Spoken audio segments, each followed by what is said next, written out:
Hi, Hey, Bod. everybody. Hi, Oh, Bod. Hi, we Bod. synced it up perfectly this time. Guess what? Book Bod. club time, baby. Let's book club it. Oh, we're going book clubbing. Everyone ready? Who's the designated driver? That's Jan, Not me, obviously. hopefully. Yeah, Jan. Jan, you gotta drive us. Here's another chore for you to do today. You ready? Jan left. Oh, Christ. Jan's gone. Okay. All right, everybody. Let's go ahead and start talking about. There's this little game that we're playing. It's called Umineko. It's pretty good. Close the soundtrack. I see how it is. Alrighty. Let's go ahead and fly through some introductions. Let's go ahead and say hi to everybody here. Kate and Gasleak-Man, Mel, Purpley Orange, Rusty Cat, Talsreal, Ultimate Unlimited, UT Trainer. Forget what the U stands for. Jan, and everybody else in the chat who's hanging out, all you lovely folks, welcome. It's book club time. Let's talk about 9/11. So, Hey. 2001. Who wants to start it? Time. Jan, you want to go ahead and talk to us about what actually happened in these chapters? Yeah, sure. I'll get onto that right here. So we got, again, I number them differently. I don't number the prologue at 0. So this is 7 through 12, or I guess 6 through 11, if you think that the first chapter of the VN is not the first chapter. Anyway, so we started off with a boss rush. Cannon did real great, and he had 6 more to do. Twin towers teleporting behind you. All the adults stayed up all night together, but the servants died. And then they all got put into a locked room daisy chain puzzle. And then Ava fucking solves the epitaph and becomes Beatrice? Or the other Ava does. Who can say? Who can say? But yeah, let's go ahead and start the discussion. I guess of note would be the fucking anime battle, which I don't know. I'm putting it out there. Who else is with me? Who else was bored when that happened? Me a little bit. The First time around. First time a little bit. I'm excited for what it means in the bigger picture, but in the moment, it was like, okay, all right. I'm really curious how it plays in the anime, though. Go ahead.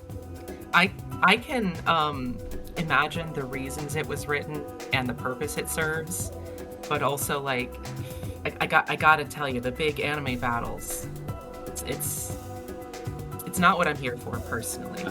Yeah, but I do find it amusing. It was very amusing when the Twin Towers came up. That I mean, we'll never forget, truly. But like, or Tet Towers, surely. I do find that whenever I read a fight scene in a visual novel, I'm like, well, okay, we can speed this up, probably, right? Yeah, especially when it involves swords and flashing lights. Seventh mod, I love you, but why? Why do you want to hurt us like that? That was really painful when you flash white constantly. Anyways, yeah, the anime battles. I'm really excited for what it means for. I don't know if everybody else felt the same way, but like, what is her name? I forget her name. It's not Kumasawa. It's like Virgilia. Yeah. So did everybody else kind of connect that? Where it's like Virginia, is Virginia Kumasawa and Kumasawa Virginia? Maybe. That's certainly the point I put down for the topic. I think it said she awakened from her, so there are things to talk about there for sure. Yeah, I guess that we can start there, which is kind of like, what was your discussion topic?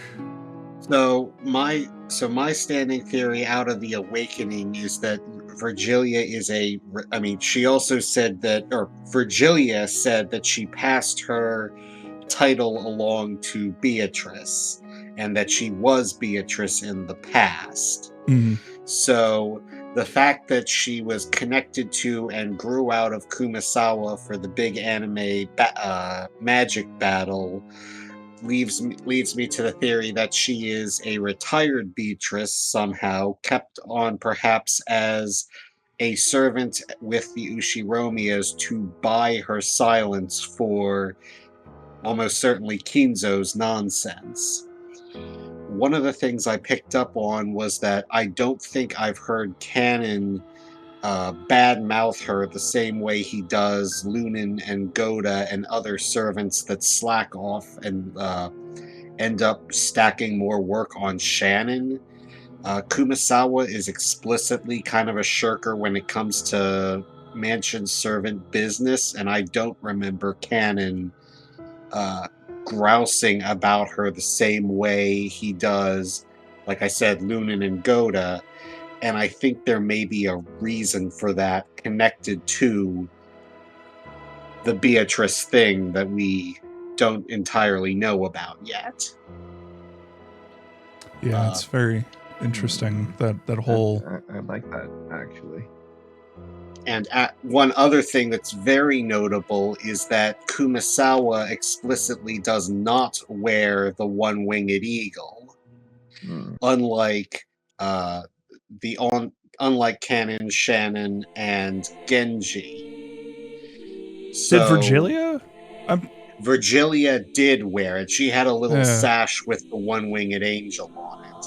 Huh. So, Whoa, Sephiroth?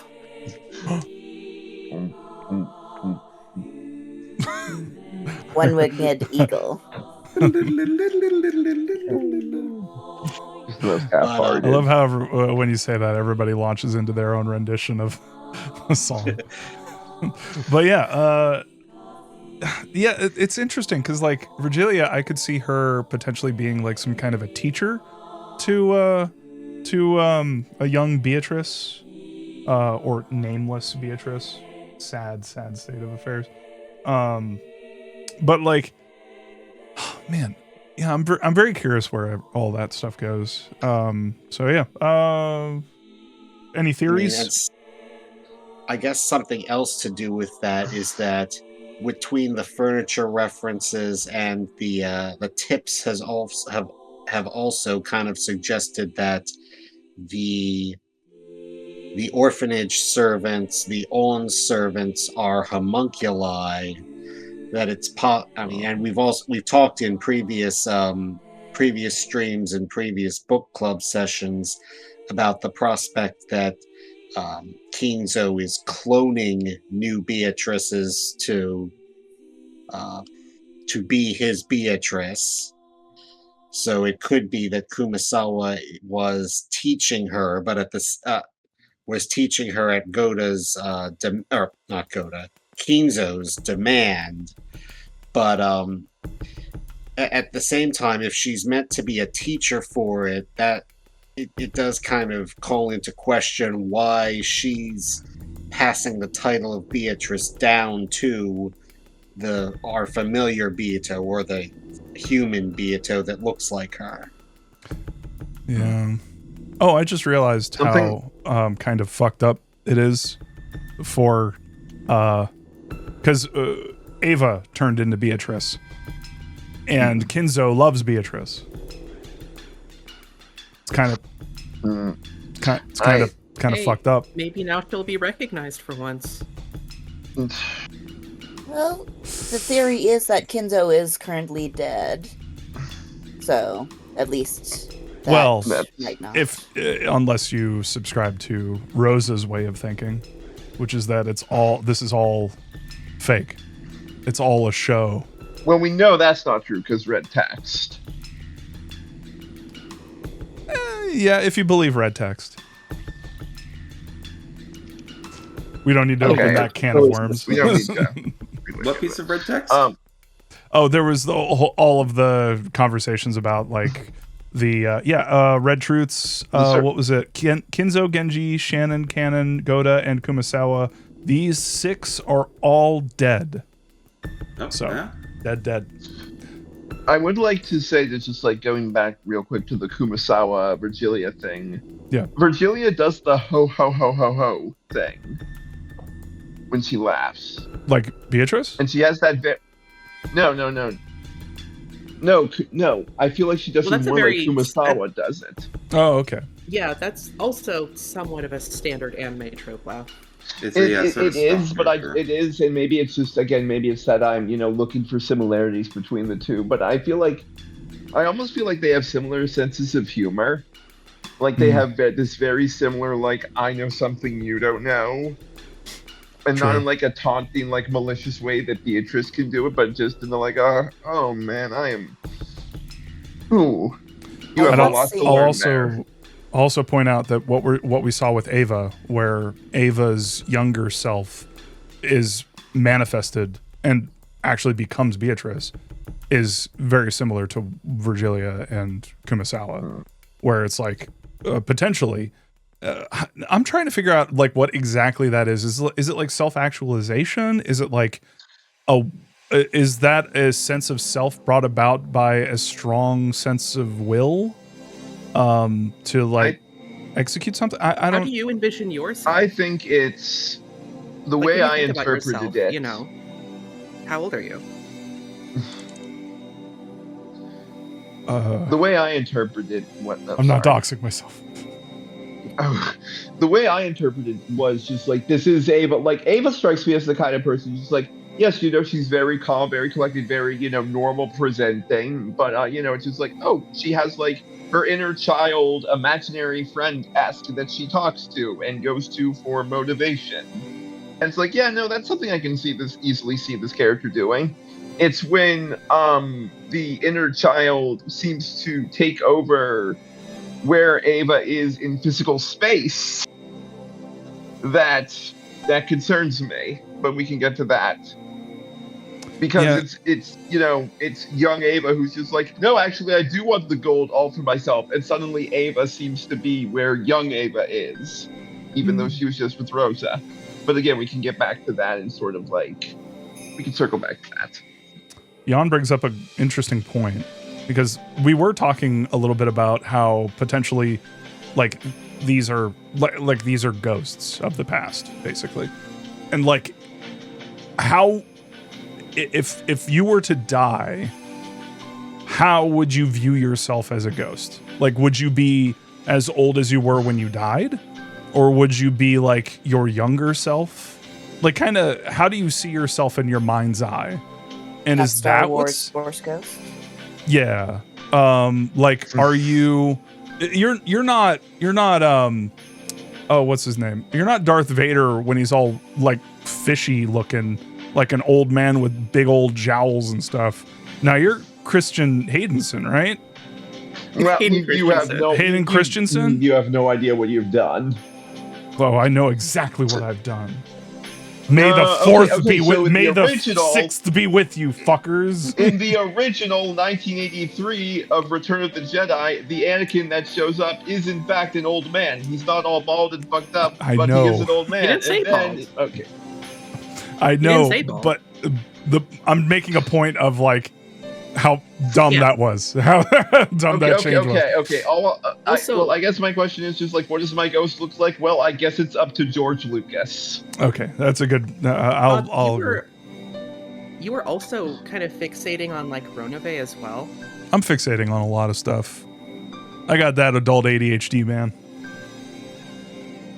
Did you ever come to a conclusion on that? Because I know you're definitely thinking about like, well, if she's this, then he's.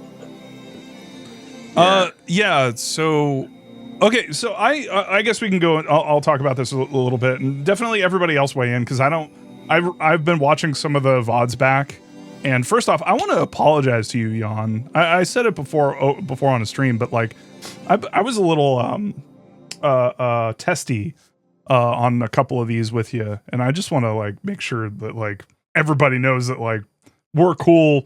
It's good, but I also want to make sure like. I don't want you to feel bad. Like I don't know why my fuse was so short. Like on a couple of these. Sometimes it's weird when you do these things and it's like you have book clubs and it's like I want to know what an answer to a question is, and you kind of like ask, and you don't necessarily look for the answer, but it's been kind of like constantly like having these questions of being like, no, what's your answer? And it's like, I don't have an answer, but what's your answer? I don't have an answer. And so anyway, I just wanted to make sure that like we're all cool and everything's good. Bob, as you've seen with Battler in this episode, that's just what happens when a witch asks you too many questions. It's true. It's true. Y'all are lucky I didn't strip nude and get killed in the corner in the cuck chair. Oh, that's lucky for me that I didn't get that. Yeah, it is. We don't want Bob's Twitch channel banned, so. Yeah. And a book club. Permanent well, actually, vacation. if I did get banned, I would still do the book clubs on Discord. Anyway, in the nude, in the cuck chair, like I'm in right now. Do it on we get that. banned now? Is Picardo the streaming service for sex stuff? Ricardo? Like Ricky? Picardo. Oh. All right. PIC. Oh, I thought we were doing a I Love Lucy reference. Anyway. That's a Ricardo Montalban. Oh, yes. So we're doing Starship Captains with Earl Grey. We could probably do it on YouTube. They don't really give a shit. Bob, tell me about Ronave. Ronave. So I want to throw this out there and just kind of get everybody's thoughts on this. Do not let me talk too long. Ronave. Okay, so I saw a thread, like kind of tying, like the way that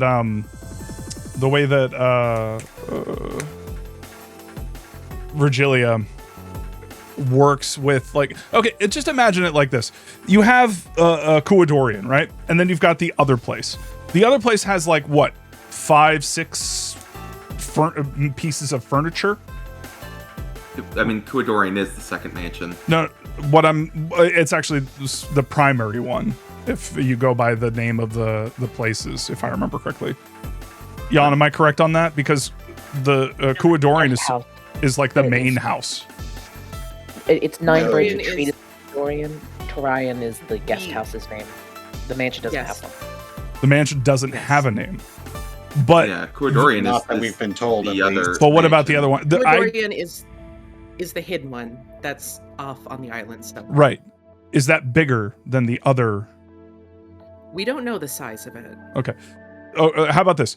I remember there was a line in the visual novel that specifically said that the mansion that everybody is at currently, like not Kuadorian, that was like the entrance mansion, or like the sub mansion, or like the intro mansion, the one that's like not the. It implied that it was like a sub mansion, like it wasn't the main course. There's the mansion and there's the guest house. Visitor's house. But of course that didn't exist back then. So yeah. So I'm curious as to, okay, I'm getting sidetracked on the specifics. Think of it like this. There are 2 mansions basically, right? Mm-hmm.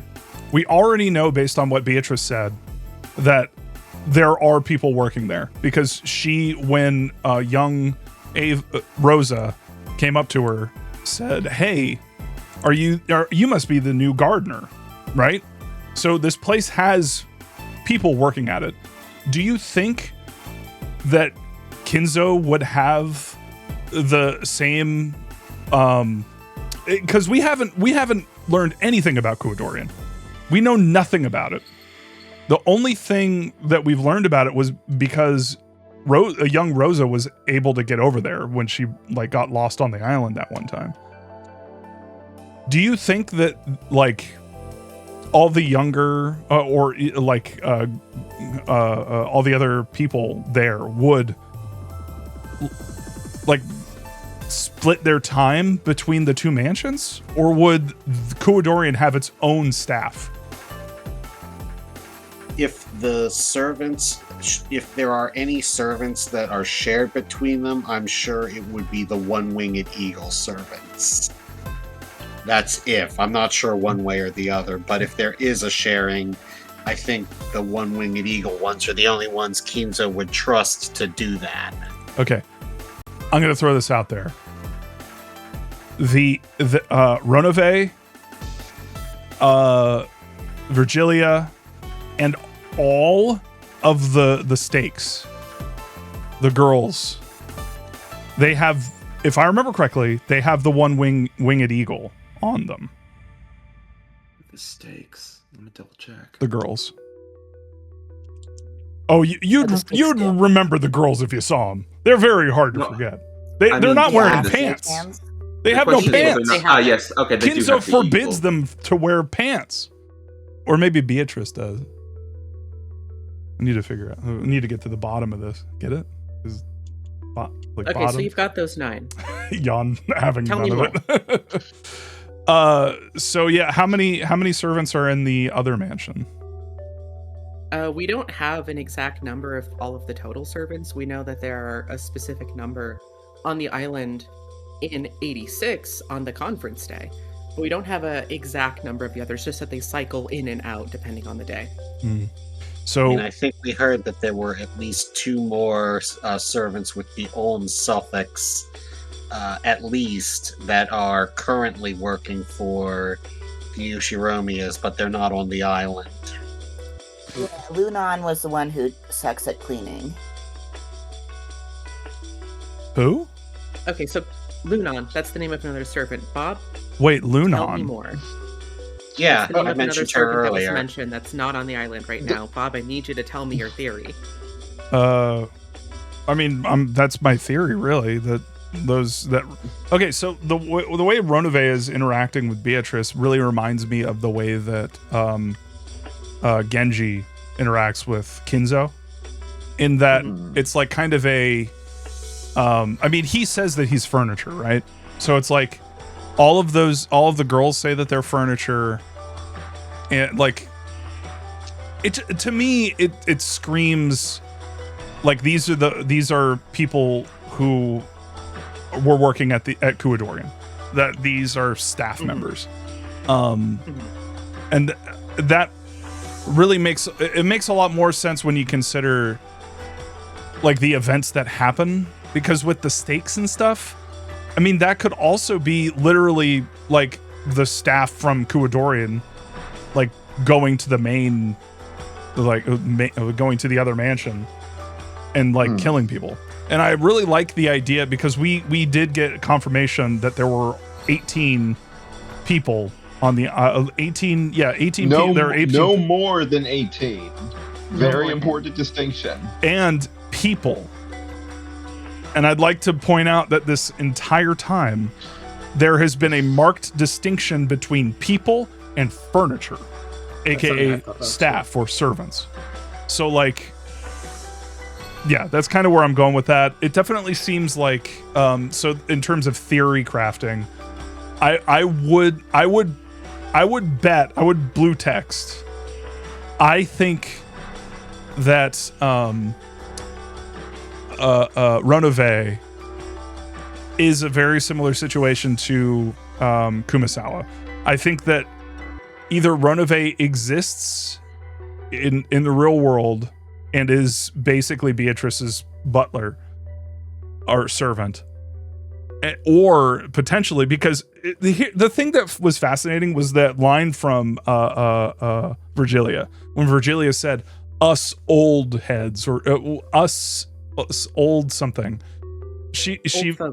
old fogies, and like Ronove doesn't look old, but like I had this idea that like, what if Ronove is actually kind of the similar situation with Virgilia and Kumasawa, where Kumasawa is older. It's possible that Ronove is a younger sort of mental image of another staff member, possibly.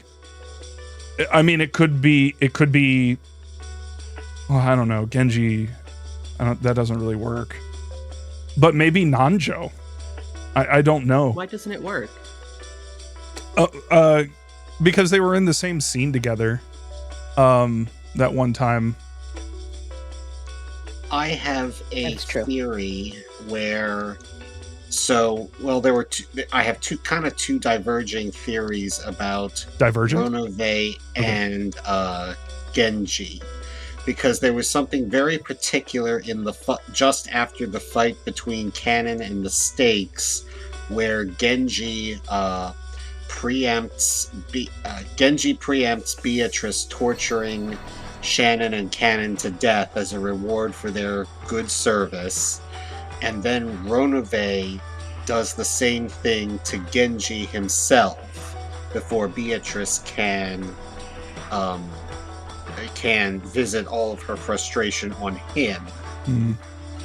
So the way he did that, I felt, was kind of paternalistic. For all that Ronove seems young, I almost wonder if he's meant to be like a father figure to Genji somehow. I think there was like an exchange in some of their exchanges. There's an illusion that Genji may be like a disciple of Ronove in the arts of furniture or something. I do want to point out that Ronove did say to Genji, "You are my greatest servant." Right before killing him or something? Something like that, yeah. Now, the other theory I had, which is somewhat mutually exclusive but similar, there's been the idea that the mansion has two masters. Kinzo, the master of the day, and Beatrice, the master of the night, or the forest. And the idea I have about that is, what if Genji is Genji as servant to Kinzo, and what if Ronove is Genji as servant to Beatrice? Right. Yeah, that's what I was saying earlier. Wait, I just got an idea. This is Beatrice we're talking about. Is it possible that Ronove is Kinzo?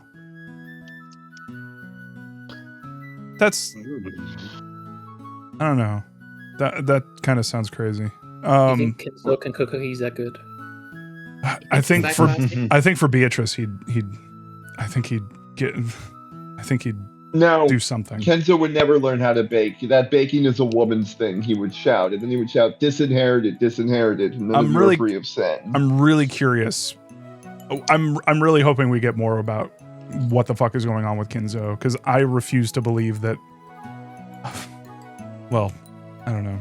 I don't like Kinzo. I'm sure we're not going to learn anything more about Kinzo. I just want to know exactly why he's a shithead and weird. Anyway.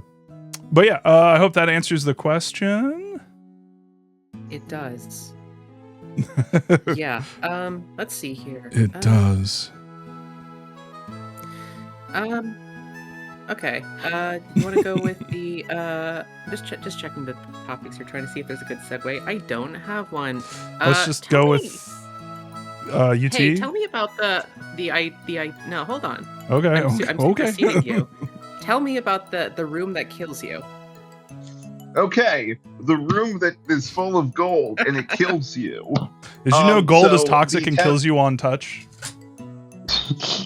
So the 10th Twilight is, and I'm sure, Jan, if you could pull up the exact quote, I love that. But to paraphrase, just like, on the 10th Twilight, at Journey's End, you shall behold the Golden Land's treasures for the first and last time. And they actually, and the cousins and the siblings, when they're trying to solve the riddle, they actually were like, "Oh, why this part in there?" And one of them was like, and I'm pretty sure it's just like him trying to be dramatic, like it helps with the like it sounds dramatic, it sounds cool. And I think it's really weird that message is scrawled in blood red ink on the door to what I guess we can call the Golden Land. It's where the stream is taking place. And basically, my theory right now is, and UT, you helped me out this by bringing this up in chat, and the Twitch stream, that you behold it for the first and last time because it's not a room you come back to. For whatever reason, it is very important to anyone who reads the riddle and understands it. The riddle isn't over when you find the Golden Land. Because what's still on the door, what's written on the door, that's still the riddle. Riddle is still active. And if you don't realize what that last part of it means, and you're like, oh man, check out this gold, and then you go, and then, I don't know, it could be that she got, because, when Ava does feel lightheaded and it mentions its lack of oxygen, it could be a gas leak. They are in a fucking mine shaft, or that door could have closed behind her. We don't know. But either way, I think there is some element of that room that kills you if you aren't prepared to be like, okay, I gotta take this gold and I gotta get it the fuck out of here. Yeah. And I don't know, maybe that says something about like how real is that gold? Because we have had that, question, just like, yeah, no, Kinzo told that guy pick a random gold bar, and he did, and it was real. So he's just like, well, then all the gold must be real. And there are certainly ways to, subtly, unconsciously direct someone to pick a certain bar of gold, or at least narrow it down to a range. It's entirely possible that a lot of those gold bars are fake, and I don't know. I just think that Kinzo, or whoever wrote the epitaph, is fully aware of that room is a dangerous place that is going to kill you if you don't get out of it quickly. That's an interesting thematic element as well. Yes. Did you say thematic? Yes, thematic. Okay. Yeah. I appreciate everyone for going completely silent after that. I was like, did you say thematic, or what word was that? Because you kind of thematic. Yeah, you kind of audio was a little weird on that one. No, it's all good. Yeah. It's not your fault. Did you make your microphone? That's impressive, if so. But yeah, so it's impressive, but it's also your fault. So, yeah, that's fascinating because it is once and for the last time. Does that mean I'm throwing this out there? Does that mean that Rosa killed Ava by shutting the door? I think. Maybe Rosa shut. That because everything that I heard was very much a oxygen deprivation kind of thing. Right. Yeah. Was Rosa even there? That could be a mistelling. Yeah, true. I think Rosa was there. I think was Ava even there? Yes. If all I think of she that went was back after their conversation, and none of that was real, I would kind of be like, okay, really? Because at that point you might as well just show me Beatrice's red text and literally nothing else. If nothing that I'm being shown is real, even really important, really dramatic character interaction moments, if none of that is real in any sense, then why should I even? It could be real, on a level of how Ava is, how she's thinking. Yeah, there's a. I think you're drawing. Ava, I think you're drawing too stark of a line between something being real versus something being meaningful. I think Ava solved the riddle. I think she went to where the answer was. I think she went down the mine shaft. I think she saw the gold. I think she went back up. I think Rosa was there. I think she and Rosa interacted. And then at that point, that to me is where reality starts to slip. Because that's where we get the question of, did Ava go back? Is it possible that Rosa forced her to go back? Is it, or did I think that Rosa and Ava had that conversation where Ava said to Rosa, "Oh shit, you're actually kind of smart, huh? When did that happen?" And I would just like to know that the interactions we see from the characters are, in that sense, when they're not especially fantastical, are real. As to what this means, did Rosa shut the door on Ava? That's certainly a possibility. I also think it's a possibility that, there's some sort of sensor on the door that triggers if you go past it twice. I mean, something or stay like in there that. for too long because or stay in there for too long. Because Yeah. Ava And didn't Ava they? goes and Ava does go back because Rose is like, hey, I just want to make sure that you're not going to keep all the gold for yourself. And Ava's like, of course I'm not. Anyway, bye. And then goes back to look at the gold. Didn't Ava? So Ava and it's entirely possible. The last thing I want to say is it's entirely possible, and I think it's much more interesting if Rosa knows that part of the riddle, and might even actually be going so far to bait Ava into going back to the gold a second time because she knows it's going to kill Ava. I still can't get over in the second episode that there's a very big possibility that Rosa is killing people, like, or at least hiding evidence, or like surprising people with evidence from in the closed rooms and stuff. All right, Jan? I just wanted to say that the way that you guys are framing this, it makes me view Ava as like a 90s adventure game protagonist, and she didn't combine the right two items, and she died and got a game over in the gold room. Oh, Kinzo was absolutely operating on Sierra rules. I know that 100%. That dude is a motherfucker. One other thing, Sakutaro Hojo in the Twitch chat says, one thing is that Rosa gave Ava a hint related to the once and for the last time, the 10th Twilight line, regarding that to do with the key to the Golden Land. Oh, well, if the hint that Rosa gave Ava, I mean, the other thing here is just like, this is like, I feel like it is confirmed at this point, and also I've been told that Ryukyushi is not fluent in English. I feel like at this point, I feel safe knowing I, as someone who does not know Japanese, cannot possibly determine the answer to this riddle.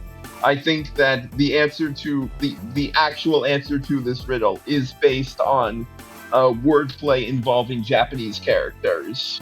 Kanji. And if there is some sort of miraculous English localization that I could look at it, I could be like, oh my god, that all fits perfectly. I'll be blown away, but I'm really not expecting it. It does originate from Hansa, of course, just to be extremely pedantic. I believe people have solved the epitaph without speaking Japanese, but I believe they probably cross-referenced some Japanese materials in order to find things. And part of the issue as well these days is when Umineko was releasing, of course, you could Google and search all this stuff and try and find things, connections, like looking up Sweetfish River online to like get ideas. But these days, you're just going to get spoiled. So it's a lot harder to organically go out and try and solve the epitaph yourself in some ways. So I think it's all right if you, in some ways, kind of let the story take over that, because it's not even the sort of thing where you almost benefit that much. It's something that the characters are searching for, in a sense. The gold really serves them much more than it serves you as a reader. So the way the riddle was solved was by following the kanji in... Ava had an idea and went to check a book in the library. She mentioned the kanji and the number of them, and then had a realization. Because I'm realizing, like, we got a bunch of kanji, like, the specific... At the very beginning, all of the characters have very strange names. Well, some of the characters have very strange names or odd names, and for Japanese people. And the kanji was brought up specifically, and so that makes me think they're not usually named Rudolph, but I believe it was Nadia's name that was Battler. So like, I'm assuming that the solution involved everybody, like the kids' names. Which, thinking about it now, doesn't that mean that Kinzo was naming his kids in advance for a puzzle to find out about Beatrice? Well, the epitaph didn't go up until after Battler had left, so that wasn't displayed until within the past 6 years. Exactly. So like, did Kinzo plan this all along with their names? Epitaph went up 2 years ago, to be specific. Well, not commenting on the how long to plan it out thing. That's entirely separate. Yeah, and when the plan it out thing, that's kind of ancillary to my point, because my point is that if the solution involved the characters' names and the kanji for the characters' names. Didn't Rose specifically say, like, he wanted Maria to be named something different? Rosa did say that. Yes, yeah. I believe so. Rosa does say that. And I mean, like, I guess, it's Kinzo, so it's possible he deked her and, like double faked her into naming her child Maria. But, I mean, that does seem like a bit of a...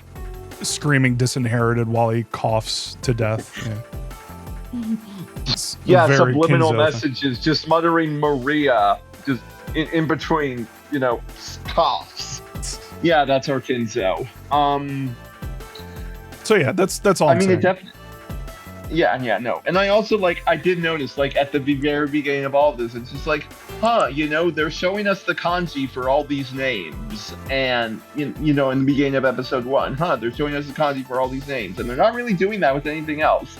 Like, the translation, localization isn't really showing us, isn't really doing that for anything else. And, yeah, I think it is natural to look at, look at the characters from those names and think, yeah, maybe those characters from those names do correspond to the characters from those riddles. But again, I mean, I don't speak Japanese and I certainly don't write or read it, so it's just odd, and it's highlighting it in a way that was suspect. And I feel like that whole chapter of the siblings talking amongst themselves, I feel very much like that's a lot of that. I feel Ryukyushi probably sourced from online discussion about what's with the riddle. Mm-hmm. I feel like Ryukyushi, knowing that this was Ryukyushi, knowing that this was, that this came out episodically, I can very easily imagine him. Oh, there was a lot of discussion, absolutely. Yeah, him being. I mean, just this had to be rewritten entirely because of how people were approaching the VMs.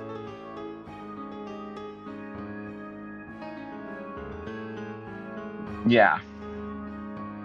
All right. Once and for the last time, because you're dead, lol, is the topic that we were just talking about.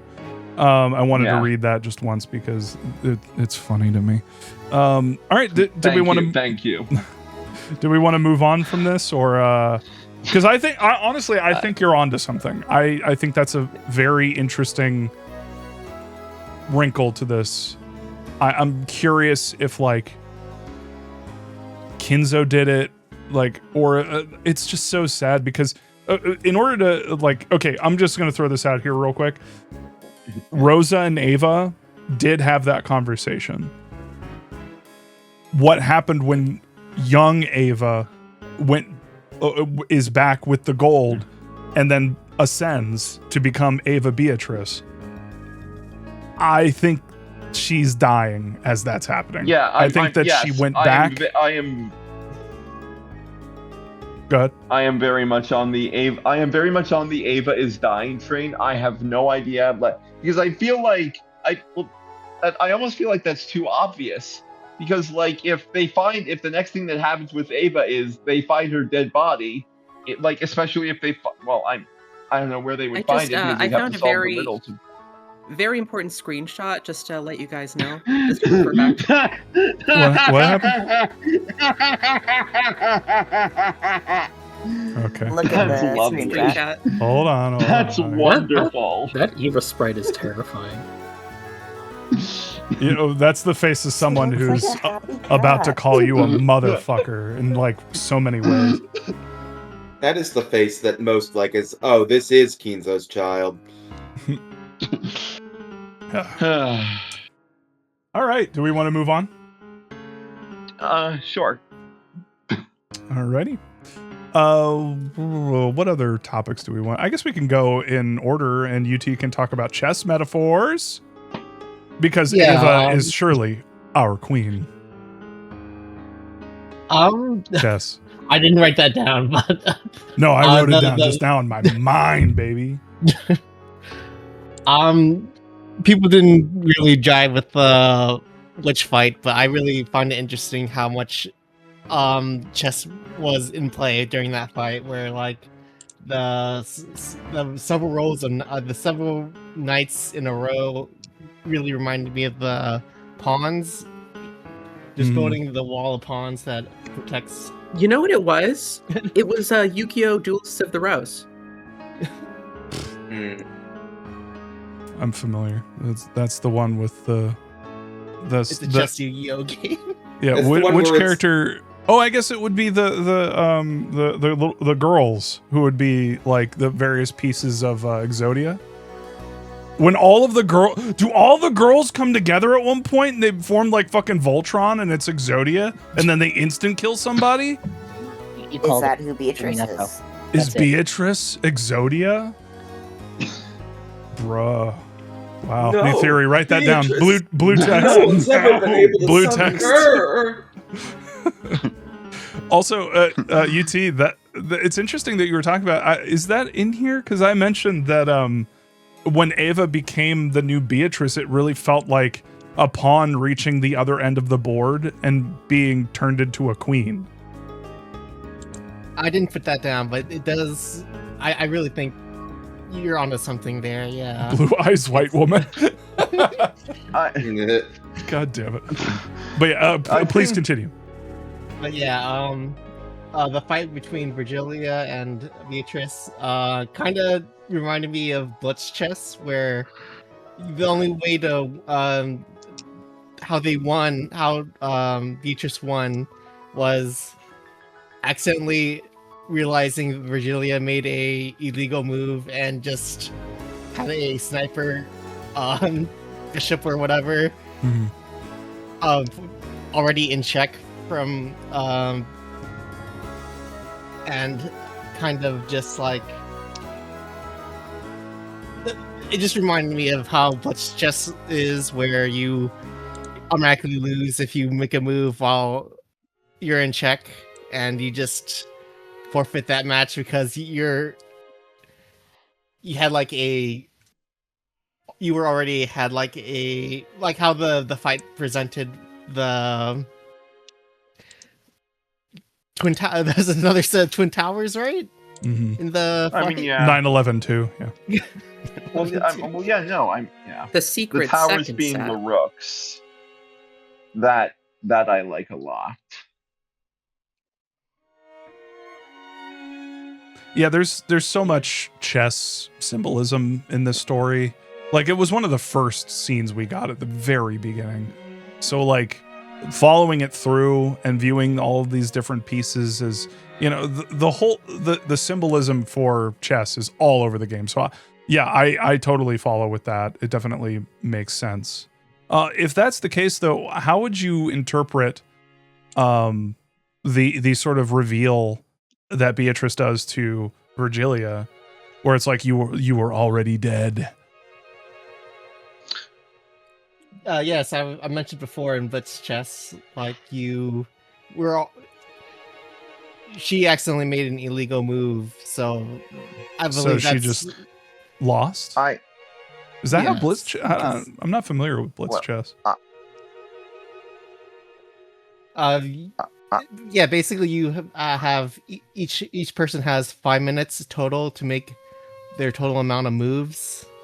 So you have to play really fast, and you have to make sure that you have legal plays, or else you'll automatically lose because you can just automatically take their king. Technically. Yeah, it sounded like essentially what I she will was saying at say- the end there was like, you lost the beginning, but I played with you anyway, just as a show of respect to you. Yeah. Yes. That I will say I have played chess games. I have played chess game, and I'm thinking of one in particular where a checkmate has absolutely completely snuck up on me, like 100%, just was totally misdirected my eyes to the other end of the board, and just no, that can happen. And if we're going through, and I also think, I mean, when it gets to just like the existential stakes of the game, like I do know that just like, playing chess with death, that is a very classical image. Like, at least it's like in folklore that I'm aware of. Just like, yeah, if the Grim Reaper comes to you and says it's your time, you can comes from challenge the him to a Seventh game of Seal, I chess. believe. Yeah. He'll probably Mark Horseman win, movie. but you can try. Mm-hmm. I should watch that movie. Wait, is there speaking any of death, is there any line to be drawn from that moment to potentially Ava being possibly dying of oxygen deprivation in the room? Because she's being smothered and she's surrounded by walls, of course. Oh yeah, the smothered mate. Not to mention the idea of Virgilia doing all of this thinking and all this planning and executing on all these things, but she's dead. She's already lost.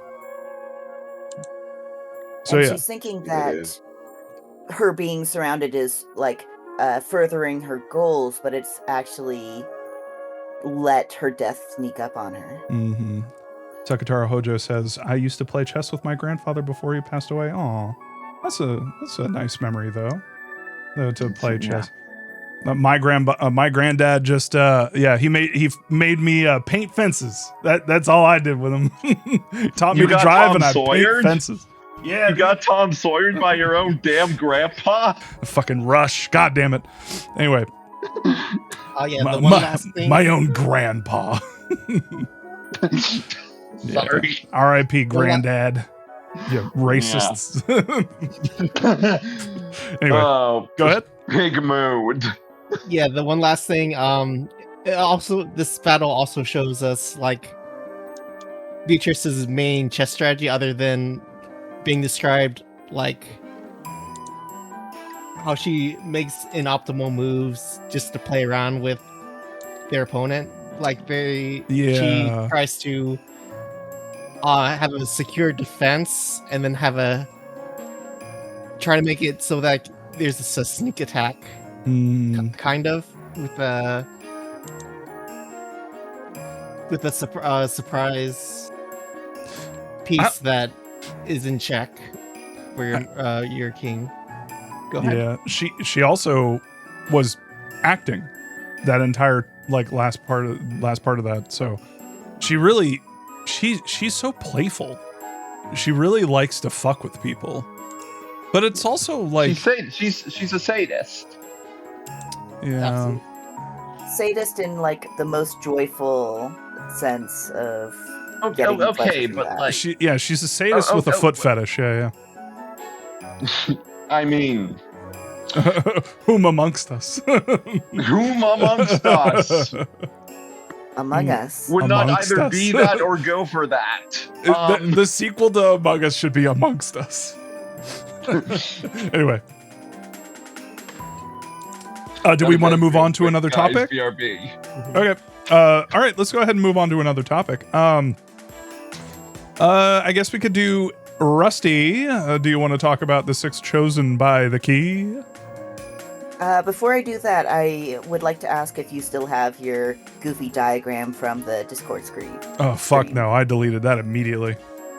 Oh, I wanted to share like our little struggle session that we had with the book club audience, because probably not all of them were there to enjoy us just I'm sure trying to remember who was someone screenshotted it, but yeah. I hope someone did. I want to see it.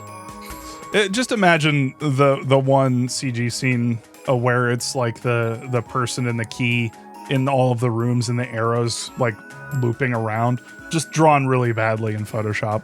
That's literally all it was. I was just trying to map it out in my head because like having the rooms. Okay, so for people who don't know, it was like, or as a refresher, the puzzle is it's a series of linked locked rooms. So each room has there are 6 rooms, if I remember correctly. If I fuck up any of this, let me know, because it's a little hard to keep it all straight in my head. 6 rooms, 6 dead bodies, 6 corpses, and there were on 6 of the corpses, there was a key to the room that they were in on their body. And on 5 of the corpses, there was a master key. There was the key to another room on their body. No, not that's the room that they themselves. Oh yeah, not the room that they were in, but another room. It was a room key and a master key. And if I remember correctly, we actually got the exact locations of all of the corpses and the keys that they were in. But basically it was like you had one person in room 1, a corpse 1 in room 1, and then they had key 2 and a master key. And then room 2 had key 3, corpse 2, and a master key, etc., etc. And so the puzzle that we were trying to figure out was Beatrice gave us red text of what was it, like something they were murdered? Hold on, yeah, it's up here. They died instantly. Only the victims are inside the rooms and no other people exist inside the rooms. The 6 were not killed by traps and none of the 6 committed suicide. That was when Battler was trying to press her to say that they were killed, or there was homicides. Yeah, that's the thing that tripped us up, because it was suicides. Because we got her, Battler got Beatrice to say that they did not commit suicide. And then Ronove quickly was like, hey, shut the fuck up, and pulled her aside. Yeah, and because I wanted to do like deduction, I know that there's like overlaps between the different manners of death, and there's like something that could be outside of these 4 major. But in terms of United States law, the 4 manners of death are suicide, homicide, natural, which I guess could be medical or disaster or stuff like that, and accident. Yep. And of course, undetermined and pending, but those aren't really categories. And so Battler pressed Beatrice specifically on an accidental death. And it seems that is what is being implied. I mean, I guess what it would be is just like, I guess it's possible Kinzo killed his 5 or like Kinzo ordered his 5 servants to allow him to kill them, and they went along with it because they're furniture or whatever. And then Cannon got into the furnace room and then slipped on a banana peel and fell in. And that's really stupid, but it's enough to get me to be like, okay, it's possible. Maybe that like again, I'm with Battler. Just like all I care about is, can I give literally any explanation that isn't a witch did it? Yes, I can give an explanation. I don't care how stupid it is. I'm moving on. And I was talking with my sister, with Jan, talking about accidents. She did only say that none of the deaths were accidental. Something else could have happened to Kinzo, and then his body accidentally fell into the furnace after he was dead. He didn't say that. That's true. Didn't That's say also definitely true. Yes. They were going. You said that you wanted to rule out accidents. Well, yeah, and she was trying to say something, but Ronove stopped her. We don't know exactly what she was going to say, so that's Jan said in the doc, accidents aren't really fair play. Which, I mean, 1, we're dealing with a witch, and 2, it's just like, I mean, it is. I can see a lot of scenarios where it's a little cheap. But also I do think that it's like, yeah, especially considering Kinzo's love of imbibing substances, I can see him taking a bad step and falling into the furnace like an idiot. Because I mean, people have died in stupider ways. Stupider deaths have happened. The thing with fair play isn't really so much about like the witch or the characters. It's about like, what is the Akishi, the writer, the mystery author, writing? Is that fair to you, the reader? It's the same as to me, yes. To me, it's not a suicide or a homicide. What was it? An accident. To me, that is satisfied, and I would, trust the writer to, have that accident occur in a way that felt narratively satisfying. But no matter what, I would see accident as a valid answer to the riddle. But but the thing that Jan, to me, this was honestly like a rather easy assumption. I don't know what that says about me, but I mean, I guess if we're talking about all the deaths being intentional, as in either a homicide or a suicide or something in between, I guess the question is it possible for there to be a gray area? In terms of just like, I mean, obviously just like, being someone's employer in a way that is, like very total and absolute. He has absolute control over these people's lives. Or also, just like, again, altered states, imbibed substances, influence. There does become a gray area. Like if someone, I mean, this is like horrible and macabre to say, but it's just like, if Kinzo orders Genji to kill himself, is that a suicide or is that a homicide or is it something in between? You know what I mean? Like, because Genji's going to carry out any order. Secret third thing. Just a fucked up relationship, which is, I really do not like. I not narratively wise, but just like vibe wise, I hate the relationship Genji has with Kinzo. That is toxic as fuck. Like, we made a comparison earlier to like Runaway being to Beatrice what Genji is to Kinzo, and like Runaway actually has like a healthy dynamic with Beatrice, relatively speaking, in my mind. Genji dehumanizes himself to the extent where he seems robotic, to the point where this is explicitly asked, and mentioned in episode 2. Whereas Runaway actually, despite being a demon, actually talks like a human. Runaway feels like a very human character to me. It's very fun.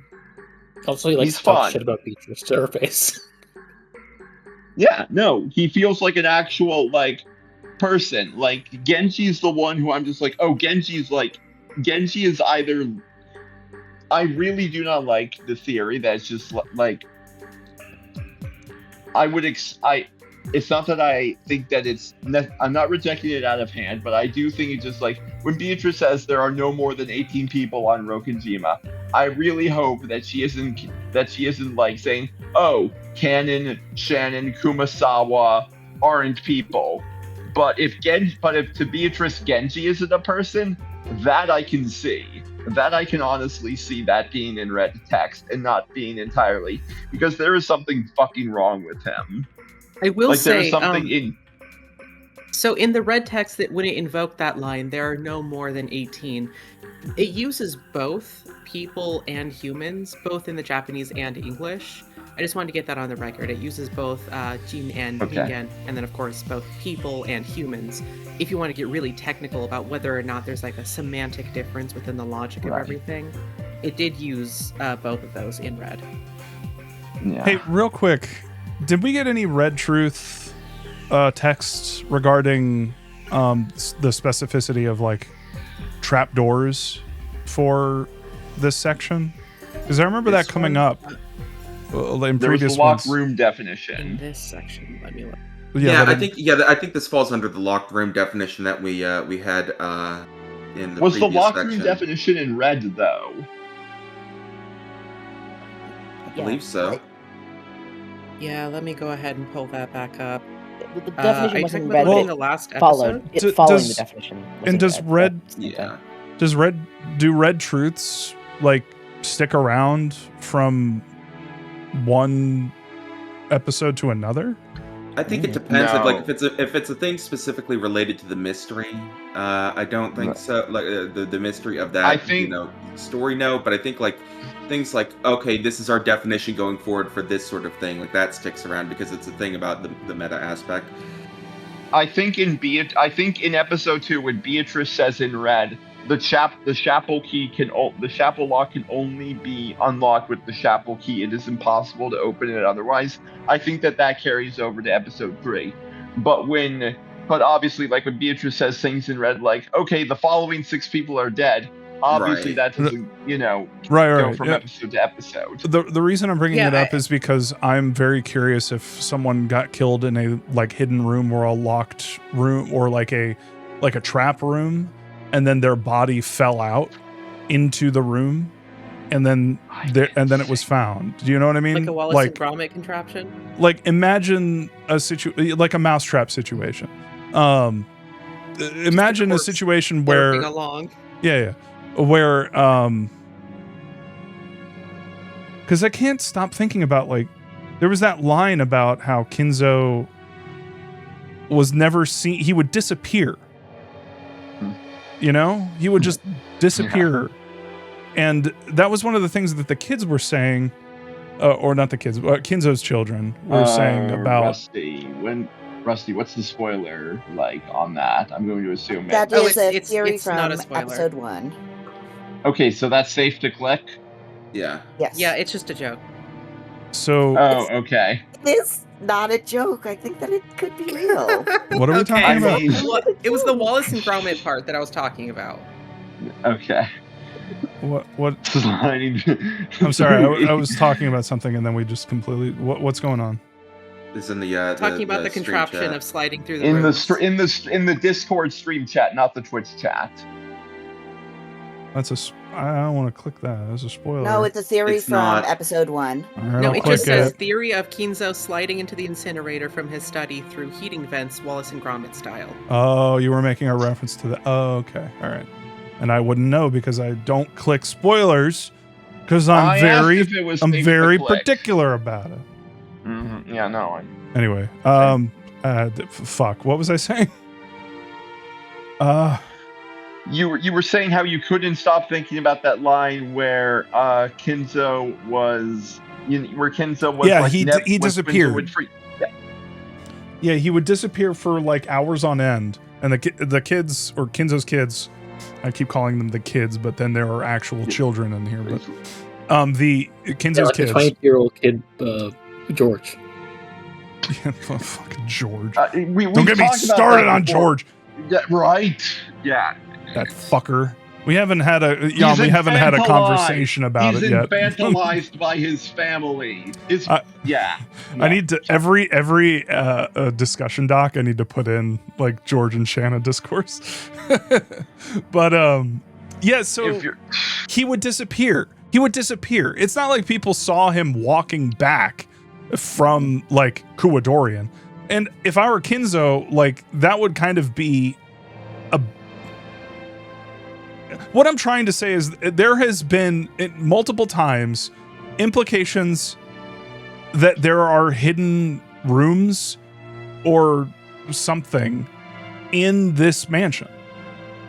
And like, if there was a hidden door or something, that would explain this. But also we came up with another idea for the solution to this puzzle, which at first, the reason I was spending so much time, I don't think I articulated this well enough while it was happening on Discord, but the reason I was spending so much time on it was because I thought it was a math puzzle. I thought it was like one of those, if John has 5 red apples, and et cetera, et cetera.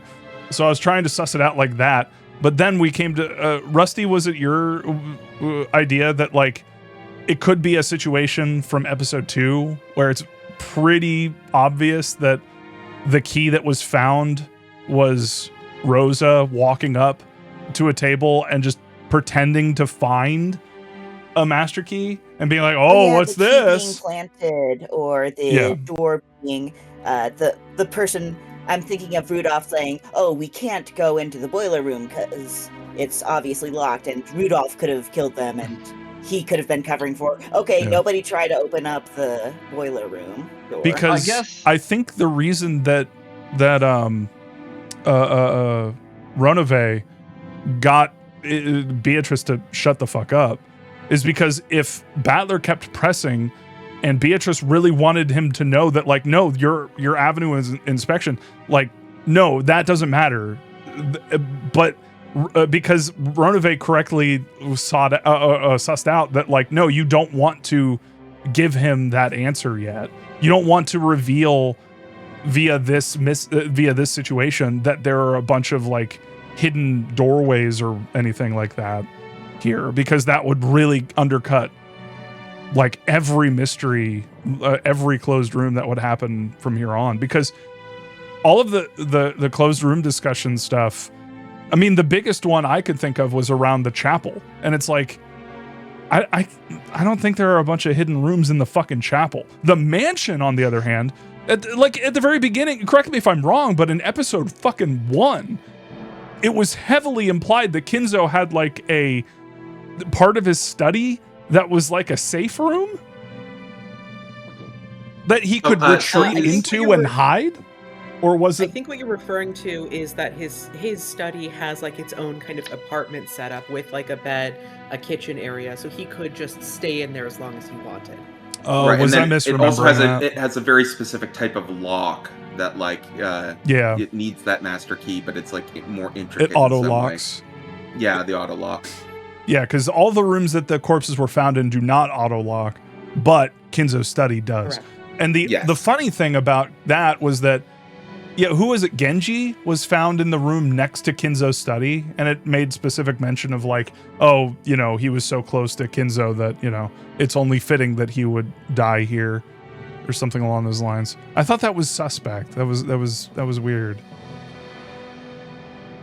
Also, it makes a lot of sense for Kinzo to have a bunch of fucking like passageways and shit to be able to like do whatever he wants in his mansion. Kind of like what was that? The Winchester mansion, but without the whole avoiding ghosts and shit.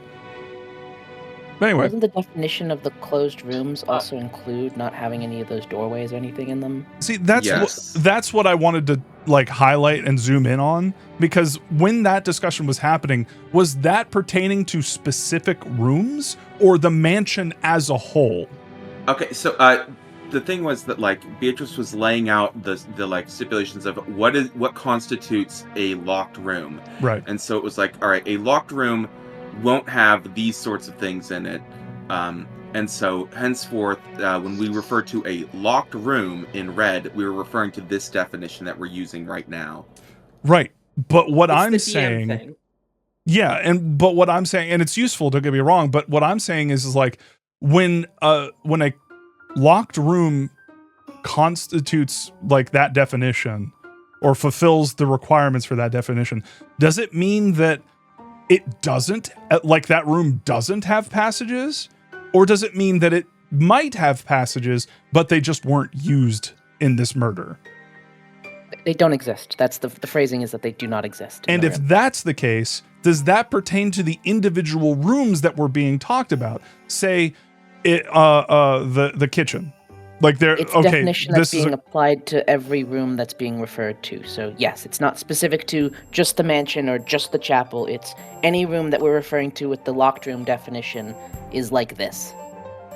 So does that mean that these rooms for episode 3 are locked rooms? Yes. I don't see red text pertaining to that. I believe there are 5, one for each servant, referring to the keys. Furthermore, all of the doors and windows in the 6 rooms are normal. No device exists that can lock them without a key, such as an auto lock. Kinzo, Genji, Shannon, Kanon, Goda, and Kumasawa, these 6 are dead. There is no one hiding in these 6 rooms. The 6 died instantly. Only Spider-Man has a comment. Relative to that, I'd like to ask, Beatrice is saying that no device exists which can lock them without a key. She's not saying no device that exists which can unlock them without a key. Sorry, one second. Sakutaro Hojo. Yeah. Go ahead and write your topics. Okay, what was that again? Could you repeat that? Beatrice is saying no device exists which can lock these doors without a key. She's not saying no device exists which can unlock these doors without a key. The doors were found locked, so doesn't really fix the issue. Because if they were open, they'd have to be locked again, which puts you right back to where you were before. I guess, yes, but I do think it might be relevant information to be like, oh, the doors on Ushiromiya can be lockpicked. Like, they might not be, like, you can't go through the cracks in the door with fishing wire, but you can lockpick them. That's possible. That's just the thing I'm thinking. No, they've been defined as can only be opened with the specific room keys or the master key, so they can't. Yes. That's been defined? I believe that's the case. I believe so. That might have Yes, been I for believe episode so. 2. Has that been defined in red? Might be in a previous episode. I believe I mean, so. just because it's not in red doesn't mean it's not something that's being applied to the case. Like, we see the discovery of the Yeah. bodies and such through non-red text. So I think part of it has to come from scenes that aren't directly just. I just thought it was an interesting way of phrasing it, because I actually did I go just want to back make and sure that look. we're not getting on the wrong path. I don't- actually did go back and look at the red text that Jan had put in for the previous book club episodes. I actually did the part she explicitly Beatrice explicitly mentions the parlor and the server room can't be unlocked without appropriate keys. She doesn't say anything about any of these rooms or the rest You're of right. these rooms. Sorry, that And was Battler or someone who said that. That was done outside of the red text. You're correct.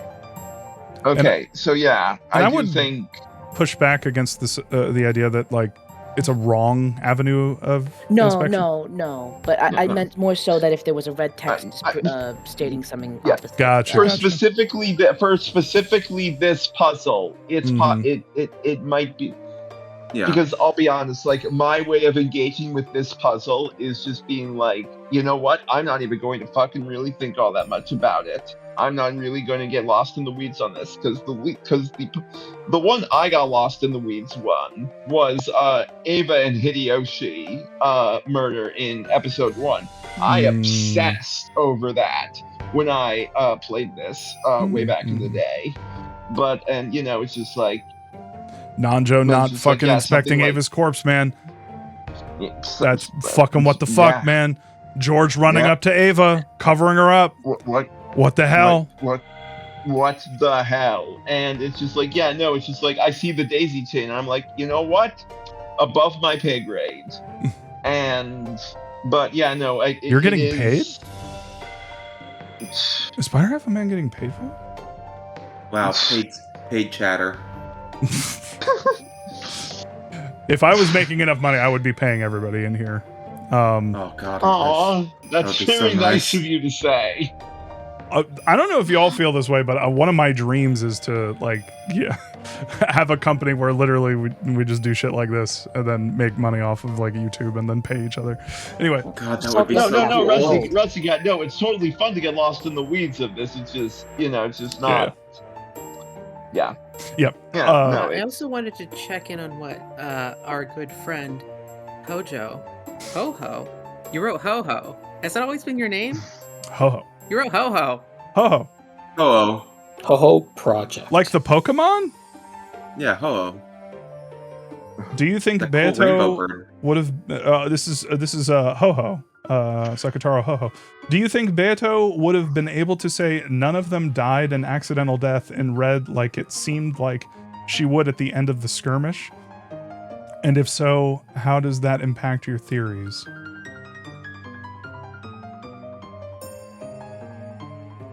I think that would definitely point to a natural death.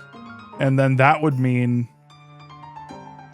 See, that's a fascinating idea because that has broader implications on why would she want to hide that? I was under the assumption that maybe well, she was going to say an accidental death. Who among these people would have died? Oh, I guess it would have been Kinzo.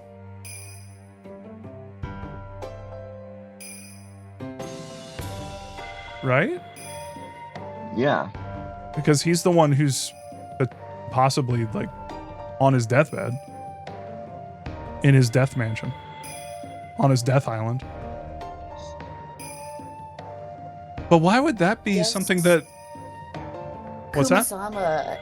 Kumasawa and Genji, they aren't sick, but they are also old. So. This is true, yeah. And I would imagine that putting Kumasawa, aka Virgilia, through the 9/11, reminding her of 9/11 again, that shock to her system probably, yeah. Reminding her of Being that from 9/11 a in little north, aren't 1980 you? something. Yeah. No, she pre-forgot 86. as the classic. 86, Yeah. thank you. She was reminded that of what George Bush was going to do. But like, George yeah, I mean, no, you're right, Storm. but Jesus. Too many problematic Georges. Yeah, that's actually a good point. It's very possible that Kumasawa died of. Oh, is that what? Oh, Oh. because she Fair. died of natural Kumasawa cause. lost a game of chess and had a heart attack. But here's the thing: if she died of a heart attack, that would undercut Beatrice killing her with the power of chess and 9/11 and Twin Towers. I really need to stop making the 9/11 It jokes. undermines Yeah, her no, authority, essentially, is what you're saying. It undermines it, but also it definitely indicates that someone took her corpse and put it somewhere. Instead of people being That's true. killed. They could have been. I mean, yeah. Actually, no. Like they could have been. They died instantly, but they didn't die. But they didn't necessarily die instantly from the wound that they were found with. That's true. That's very true. Yeah, I think it's Kumasawa. Yeah. And if that, yeah. So, but then, where was Kumasawa found? Which room? The after. Kumasawa's room was the second floor guest room, and she also had a master key and a key to the third floor room.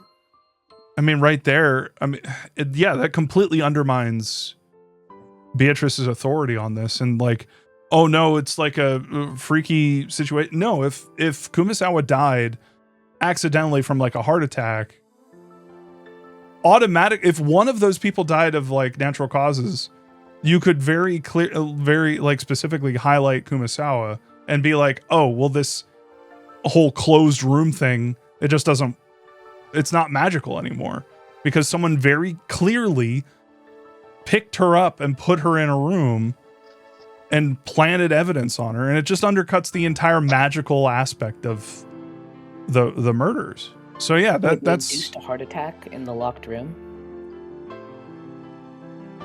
I'm trying to understand because the door was locked with Kumasawa inside. So how did they cause her to die with the key locked? I think Bob is saying that like that's separate from the logic of how it happened. Is that right.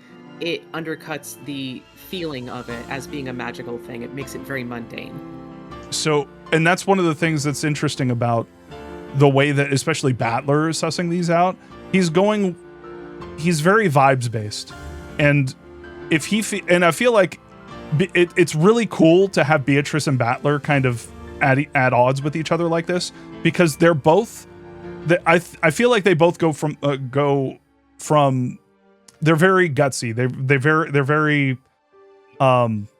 focused on their feelings and how they feel about a certain situation. If Beatrice is feeling good about something, then she will like manifest that as like willpower, and she'll like go along with that. With Battler, I've noticed that for him, if he's not vibing like episode 2, he will get completely crushed because the vibes aren't there. The vibes are off and he just gives up. But once he figures something out and feels like something's off, which is literally the entire reason he is at odds with Beatrice in the first place, because at the end of episode 2, he was like, what the fuck is everybody talking about? This doesn't feel right at all. You all are just saying that it was magic, but like, no, man, like I don't think so. And then Beatrice pops up and all this shit happens. And so I feel like they're both like, I think that for Battler, Beatrice, okay, the reason I'm saying that is because if Battler then figures out that like, oh, that undercuts the entire like sort of mood or like the entire oeuvre of the fucking murders, then he'll really manifest that quote unquote willpower like Beatrice was talking about and how the witches manifest and stuff. He'll manifest that and he'll push forward to figure it out because then he knows that there's a flaw there. There's a blood in the water there. Like he has, am I making any fucking sense? Someone needs to play a fucking sound on the soundboard.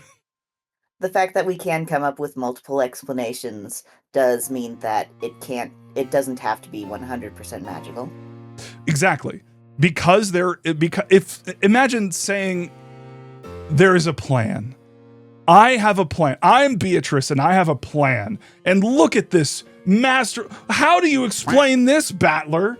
How do you explain this? Thank you, Barbasol. How do you explain this closed door loop mystery, huh? Oh, by the way, one of the people in here, accidentally died. Fucking, they died of natural causes. Doesn't that kind of undercut, like, everything in it? It's just, like, a very mundane thing. Yeah, the thing that Beatrice is saying, that they died of specifically supernatural, which is not natural causes. Right. And that kind of cracks the nut of everything. Go ahead. No, sorry, you go. You finish. No, I'm done. I'm just trying to understand. Like, I get what you're getting at. That this is allow him to sort of break the. I want to say break the case, but that's more of like a detective-y thing. Whatever. It gives him a foot to stand on to go against Beatrice. But I'm just wondering, from the perspective of Battler, right? This mystery has all been set up and such. There's got to be a motive, right? There's a culprit who's doing this for some reason. And so I'm just wondering, like, how in his head he's able to gel the actions of whoever this culprit is with what's being presented by Beatrice, who is the witch, right? So, like, why would a human culprit has to, go around and actually place people in the rooms, right, try and induce a heart attack? Why wouldn't they just kill Kumasawa a regular way? But I think thinking about propaganda. The fascinating thing about what you just said is that you're focusing on an aspect of this case that I don't think Battler would, because I think the idea that if Battler were to, in this situation, if you have all of these machinations and this person saying like, oh, there's a real person behind all this stuff. If you say that one of the people in here died of natural causes, I think that kind of undercuts everything. And it's just like we talked about before, it really is kind of a mundane thing that popped up in this whole idea that like there's a big plan behind everything.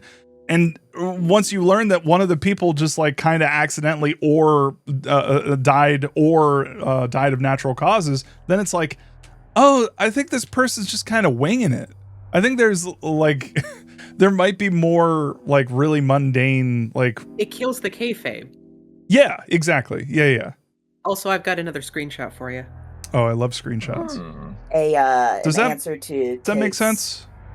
Yeah, I guess that makes sense. I'm just thinking back to Battler in episode 1, where he is very much on the idea that there's just some human person who's doing this, because if it was the Beatrice, she'd be out and doing stuff in front of them openly. And like now we're actually in that kind of situation. So I'm just sort of trying to think about it from the perspective of that episode 1 Battler, who was very much trying to think about spin the chessboard. What's the culprit thinking and doing with all this stuff? I guess that's partially because I'm going through Higurashi again, and it's very Keiichi to do that. But yeah, no, I think that does answer my question to a good degree. I think I do understand now. Thank you. And you talking about motive.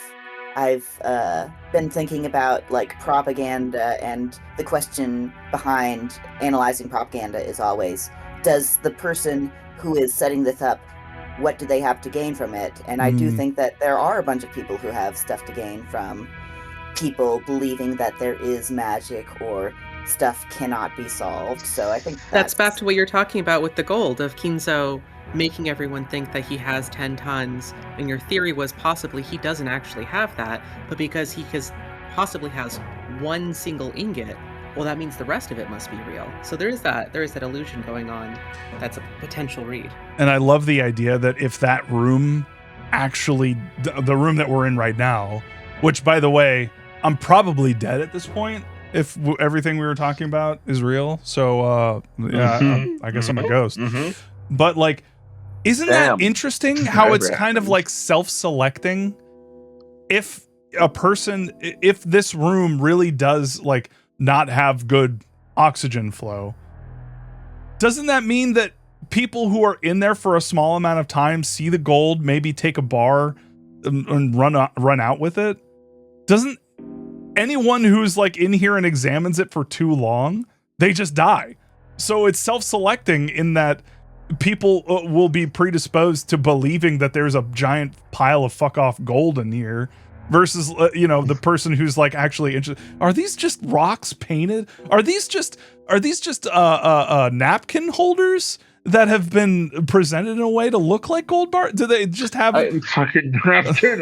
Well, the photo was of tissue boxes. I do remember, like in Aladdin, one of the rules is that you're not allowed to touch any of the treasures. So, and that's like another Except the thing lamp. that All could that be- other treasure is just lava in disguise. Sorry. Yeah, It's true. the rules of magic do keep you from being able to verify it. And then Ava just accidentally, maybe she I wanted to sent go over back and the figure out how original to. background. Yes. We're going to make the Aladdin comparison that basically makes Ava Treese a boo.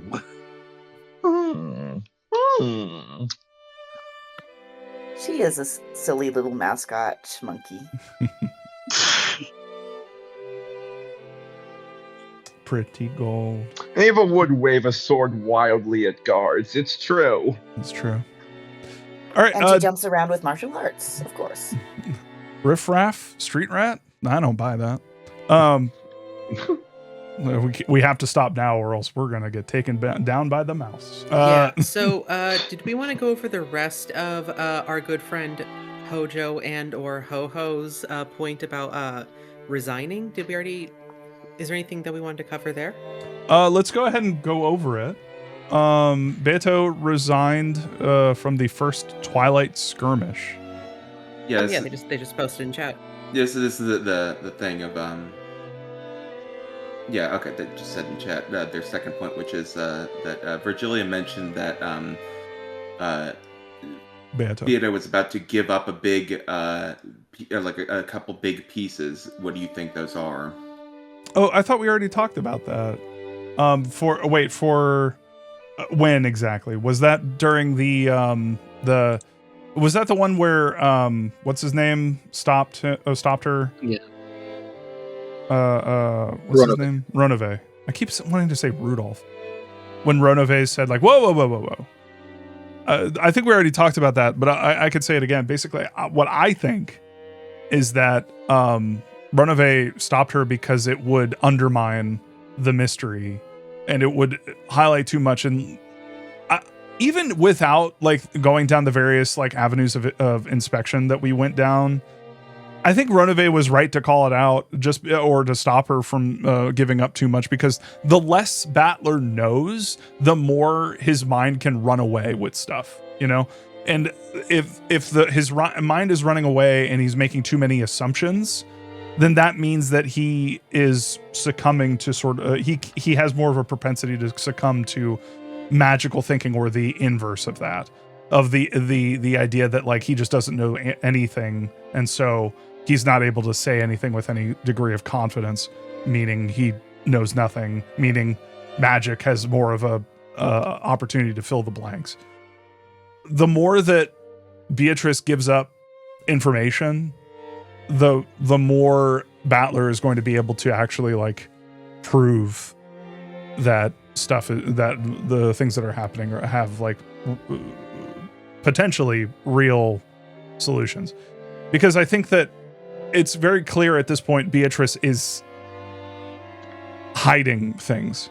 It may be the case that there's some magic stuff happening in like the margins of interpretation, or like in definitions in the shadow in the shadow play of like defining what do you mean when you call yourself a witch? What do you mean to deny being a witch? Because if I were to say I'm a witch, and then someone were to say, witches don't exist, it's like, well, they do. I'm a witch. I just said I'm a witch. Fuck you. How do you deny that? How do you deny Beatrice being a witch when she is just saying I am a witch? I think anyway. I don't. I'm fucking battling at this point, but I hope I'm getting my point across. Oh yeah, if you're try turning this water into wine. Yeah. Are you saying Beatrice is Jesus Christ of Nazareth? I mean, okay. Where would that put Maria? When we talk about witches, and I am going to show my whole ass here. When we talk about witches, there are cultural, groups like Wiccans, and there can actually be some conversation about like the rich cultural history and how that is real. But Wiccanism was invented in like the 60s. If we're talking about Wiccanism. Oh, well, I didn't know that. I learned something today. Thinking of paganism, maybe. Well, yeah, outside of Wicca. Paganism, ritualistic. One could, there are cultural traditions that are real, one can say. When Battler talks about a witch, and when Beatrice talks about being a witch, Beatrice is just like, when Beatrice says I'm a witch, she's just like, I can just wave my pipe and this door will magically open. Now that's the shit that Battler's just like, no, that's not real. Fuck off. Like, that's the terms of the debate in my mind. Basically, there are hidden presumptions that are not being defined properly. Right. Seem to have a response to Battler's theory. Does this matter for any of your theories on this case? What do you mean by that? Seem to have a response to Battler's theory? What was Battler's theory? It was just in the argument. I think it's just in response to the argument that they were having at the moment. Virgilia mentioned Beato was about to let slip some big pieces. What could that mean? Yeah, I think we're good on that point. I think we pretty much covered it. Yeah. Okay. Purpley orange. Yeah. So it's sort of I have a topic and then sort of two questions branching off of the main idea there. One that's sort of shorter and one that's a little bit more involved. Maybe we can do the shorter one first. Let me just get the idea across here. So Beatrice's moves in the games thus far have been like seemingly responses to main theories that both Battler and, if I'm understanding the sort of meta of what was happening at the time, also the readers' expectations and theories. Mm-hmm. So, for example, in the second episode, Battler at the end of the first episode was like, one of his big sticking points for why magic wasn't real, why this could have been done by a human, was this idea of a 19th person. And so in the second episode, Beatrice like showed up on the island as a 19th person and like was actively doing things as that 19th person. And then one of the other things that he I don't know if I can't remember if Battler himself was making this point or if I think at the end of it he might have been like, why didn't we just try and solve this? And I know that definitely readers were like, well, okay, but what would happen if they had just solved this riddle? Because, it was stated by Beatrice in episode 2 that if they had solved the riddle, she would have stopped. So what happens if the siblings solve the riddle? And so in episode 3, we find out, oh, okay, Ava has solved the riddle. So my first question is, for the new readers, if this trend continues and Beatrice is sort of playing with theories and ideas of like, well, how would events go down, or what is this big question we haven't answered yet? What sort of thing do you think Beatrice will play with in episode 4?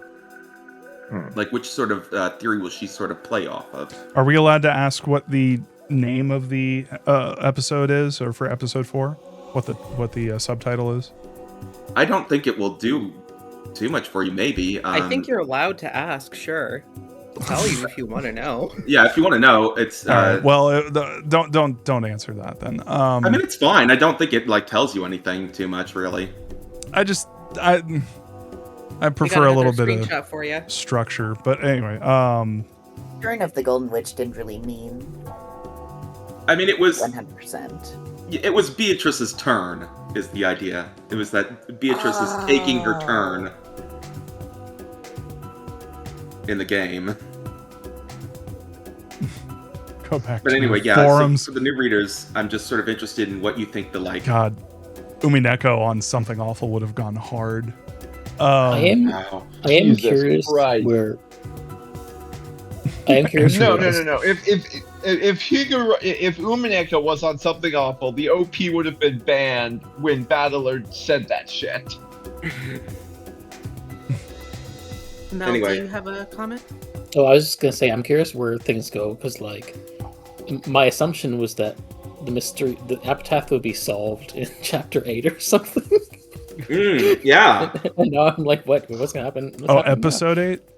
Yeah, Yeah, like at the very end. At the yeah. very end, like it's building up to it. See, Halfway through 3. And I guess Mel- technically, like, Eva solved it, but we didn't solve it. Like, we're still Mhm. Yeah, Yeah. we're still gonna get. So I there's think still they're that. waiting on the reveal that, like, I think that'll come with the answer arcs. I think that's a Yeah. like, because that ties back, and if it really does have to do with the kids' names, I seriously think we get like prequel fucking Kinzo shit, like what learning about like his history, how he met like Beatrice and all that shit, and like why he named the kids what they are, because that has broader implications. I like the idea that like we're getting answers, but they're not really satisfying because the answers that we're actually looking for are buried deeper in those answers, in the questions. And I think that like right now, like where we're at in the story, yeah. And by the way, if you have any, Mel, did you play Higurashi? Yeah. Yeah. So yeah, yeah. Right now is about the time when I'm thinking things get broader in this next episode. I think maybe even at the end of this episode, I think we get more, because we got a little taste, and it feels a little Higurashi at this point, where it's like we get a little bit, we're zoomed in on Rokonjima. We got at the very beginning, we got a little bit, some bits and pieces of like various places, but we're really kind of homed in on this individual family and the goings on at Rokonjima. I think if Higurashi is any indication, we're going to have a little bit of a zoom out. We're going to have like, you're saying we're going from the how to the why. I think that is going to be the main distinction between the question arcs and the answer arcs. But you're saying that for like episode 4, you're thinking will leave the island. I think that there will be because we keep getting bits and pieces of it. I think we're going to have more of a zoom out on like beyond the island. Yeah. Like the area around the island. Like, because we already got the school. We got a little bit of that. And we went to the aquarium. We did go to the aquarium with I forget who, but anyway. Not important. Yeah, I'm sure it has no bearing on the discussion. But like, oh man, I just hope that at the very end of this, that Beatrice gets to go to a zoo. I just want Beatrice to go to a zoo. Oh man, that poor girl. My God. But she clearly did. We have that beautiful art of it that proves it happened. It's true. Yeah, that's the real end. This is all, yeah, the machinations of a brain fucker. Ryokishi 07. That's Ryokishi 07's other name, by the way. That's the other handle that he went by online. Interesting. Brain fucker. All right. So Bob's prediction is that we're going to zoom out of the island. What about the other readers? Zoom out in time. I mean, I feel like we were probably going to see more of the island too. Like, we're already seeing more parts of the island we didn't know about in this chapter. Like, we know there's another mansion, and we also know there's some weird dungeon somewhere that's not clear where. With very small amount of oxygen in it. Maybe we go back to that shrine that Shannon breaks the mirror from and gets more backstory from what's actually keeping them there. And it does make sense to say that because at the start we did hear that Ava doesn't act like this in her normal life. Like that scene of her with Hideyoshi at the very beginning, that does tell us that there is a world outside this island and that the family is not the same when they're not together. Yeah. Yeah, specifically Hideyoshi said like Ava, she always gets like this during the family meetings. They bring out the get-togethers. Yeah. They also said it's something about the atmosphere of the house, which, gas leak? Or just Kinzo being an impressive fuck. But just terrible vibes. Probably that. Probably more metaphorical atmosphere than. But, hey, why not both? You know? Hey, two cakes, both? Two terrible, shitty, toxic cakes. Two poison cakes. Were the 50s known to be a safe time to build things with great regulations and standards? All of the lead paint on Rockinjima. Oh, and the asbestos. Can't forget that makes so much sense. Kinzo being fucking lead poisoned to hell and back. That's how Kumasawa died, the asbestos. Oh, yeah. It finally caught up to her. And the chain smoking that we don't see. Drink. This is Kinzo's evil drink. It's not just absinthe in his evil drink. It's absinthe with asbestos and lead paint. Hey, question. Got the radon. I just realized. Kinzo, absinthe. Beatrice, pipe. Huh. Hey, I just I meant to mention this before. This is probably like I don't know where I would fit this in like the broader discussion, but like I'm just throwing it out there because hey, thinking's fun. Kinzo. Okay, so the way that Avatrice came about was Ava had a very strong like idea of herself in her mind. She had a wish to become like the family head of the family. And that was a promise that she made herself when she was a kid. And that stuck with her in the form of her younger self, of Ava. I'm just throwing this out there. Is it possible that Kinzo has a strong idea of who Beatrice is? And in that way, is Beatrice Kinzo? Is Kinzo yearning for an older, a younger, that is, a version of himself from the past? A younger female version of himself. Kinzo trans man theory? Trans Kinzo? No, it's too powerful. No, it's too powerful. I think Would that transitioning have saved the rest of them? I think it is presumptive to think that. No. Okay. Also, Beatrice is really fucking cool, and Kinzo really fucking sucks. So it's like, what happened these two to are not Kinzo? You started sucking. The other thing I wanted to ask and put it out there to all of us new readers: what are the broader implications of Avatrice? What does this mean? Is it going to reset on the next episode? Topic. Okay. That's Jan's topic. My bad. Yeah, we can talk about that. We're there. Yeah, let's I fucking still go. had mine to finish. Is it going to rewind or something? Or is it going to stick fully around? done. Oh, my bad. I'm just fascinated with this whatever the fuck. Anyway. Sorry. So like the second half of my thing is that I'm just sort of interested because I think that a lot of this so far has been very meta-reflective on mystery as a genre. And because Beatrice is playing with these expectations with each episode, I'm just sort of interested in, like, this is just sort of an open discussion thing of the ways that Beatrice sort of functions as an author stand-in for a mystery, but then also the ways that she doesn't. Yeah, it's really funny because thinking about it now, isn't this kind of like, doesn't she also kind of represent like Beatrice being the one with the plan, but also someone who's just making it up on the fly? Like, it's like this idea that as a writer, you want to come across as a person who has a grand plan, who has everything figured out, who has all these answers. but like a in DM. practice, as a DM, you're really kind of figuring shit out on the fly. Yeah, it's a lot of improv. It's a lot of improv. No matter how well you plan it, they will do something. It's called like pantsing, where you make up stuff from off the seat of your pants, and it's like I really like that interpretation of Beatrice, of just being like an author who's a mystery author, really, who's kind of injected into the narrative in this fun way with her foot fetish and everything. But that's my thoughts. Forum locked after 50,000 replies. What the gently caress. Christ.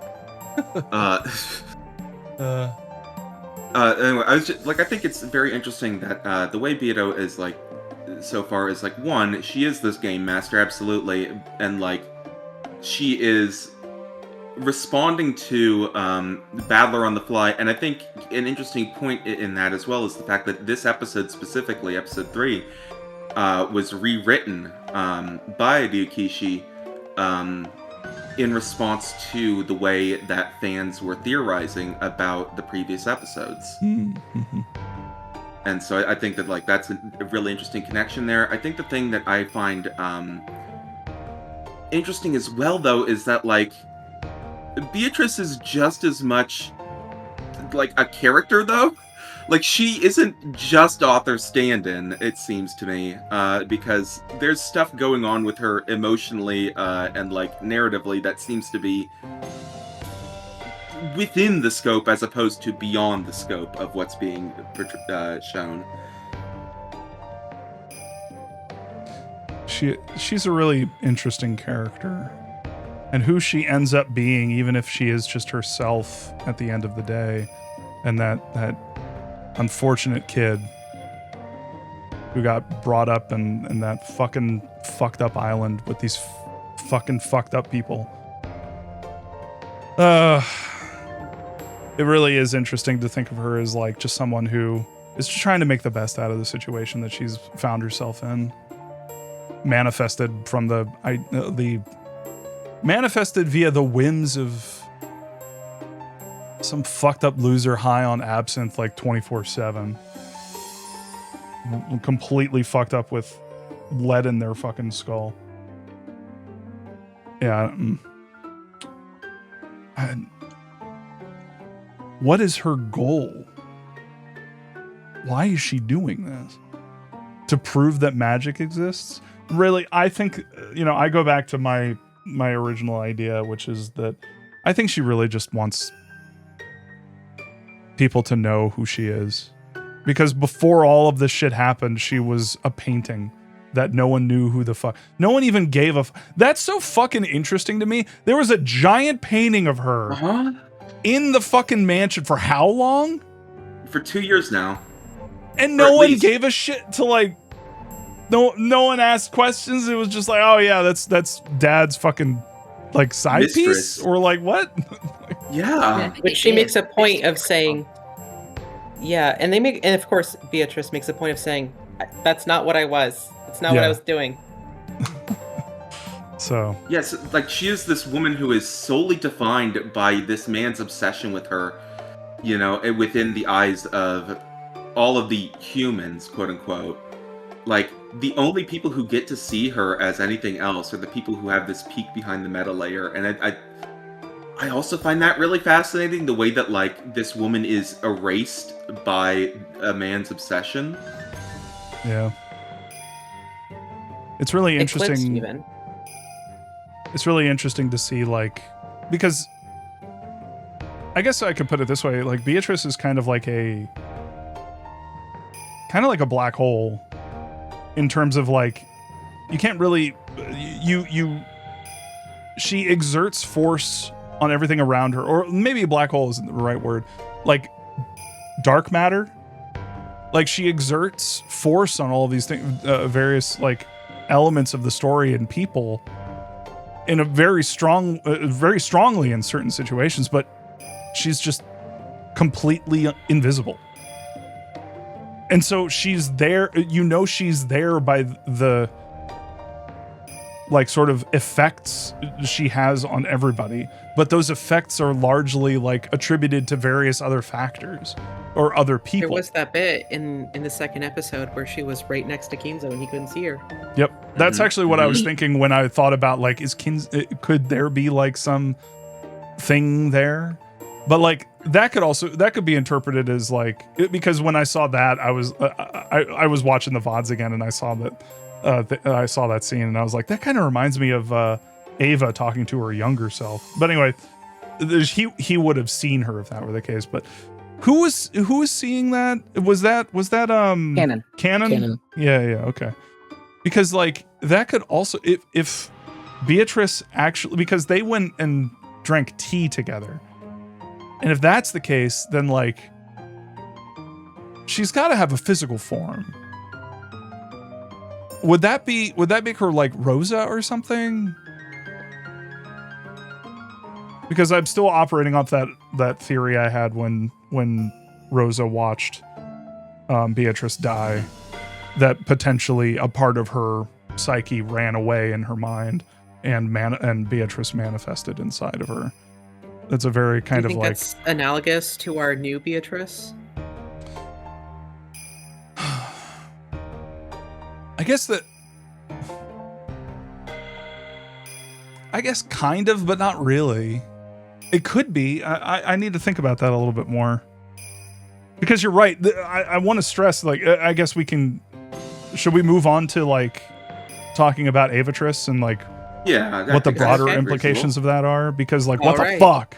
The painting changed, dude. The painting fucking changed. Yeah. What the fuck?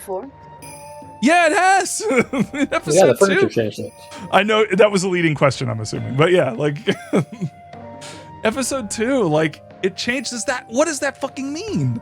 Does that mean that we had another Beatrice that manifested from someone else? Because we were led to believe that was Beatrice, like her physical manifestation, or like her physical form, the 19th person Beatrice. But looking at it now, with Avatrice coming coming to the fore, and like I sent the portrait. Huh?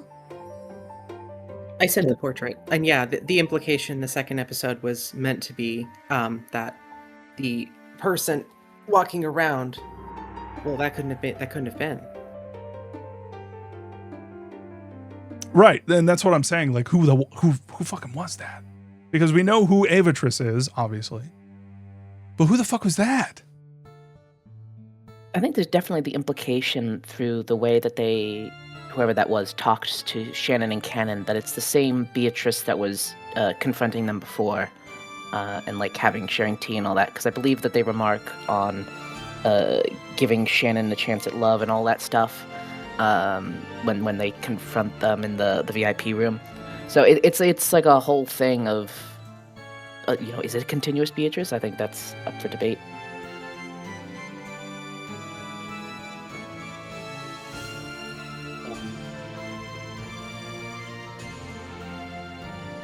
If anyone wants to speak up, go ahead. I'm thinking. I am curious how this will like carry forward to other episodes, if at all. Yeah. Like it feels like it would be strange to just in the next loop the witchness is undone, because it feels like too significant, but also it already happened though with episode 2, because that painting was different, and then we go into episode 3 and it's back to the original one. So I'm thinking that it ends. We ask Ava in episode 4, hey, would you ever become a witch? And Ava would say, no, who would ever do something like that?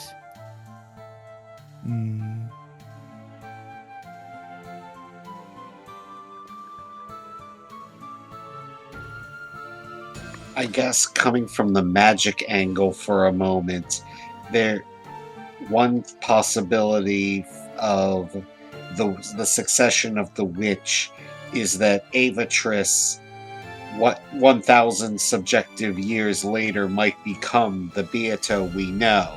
I mean, and that's nonsense from Battler's perspective, but going along with the magic perspective for a moment to kind of work through the succession of the witches.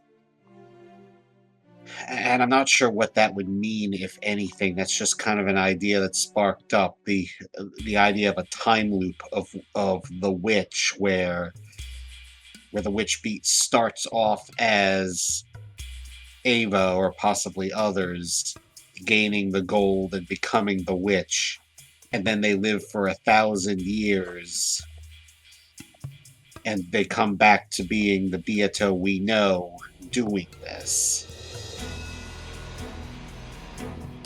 Barbasol makes an interesting point. Beatrice from the second episode had a tattoo on her thigh, and Shannon has one on her thigh as well. Right, you thought about that for like half a second during the Discord stream, I believe. I think it's different thigh, isn't it? It is the opposite one. Shannon's is Yes, I just sent shown over on the the other second one, yes. episode. Yeah, one of them, the one Shannon has is the one-winged eagle, and the one that Beatrice has is a butterfly. It's a little bit hard to see there. You just kind of see like the little fleur-de-lis at the bottom there. That's all you can see. Oh, is that a fleur-de-lis? I always thought that was a Yeah, butterfly. that Oh, yeah, that's a could be the fleur-de-lis, you're bottom right. of a one-winged eagle. Oh yeah, you're right. That is the yeah.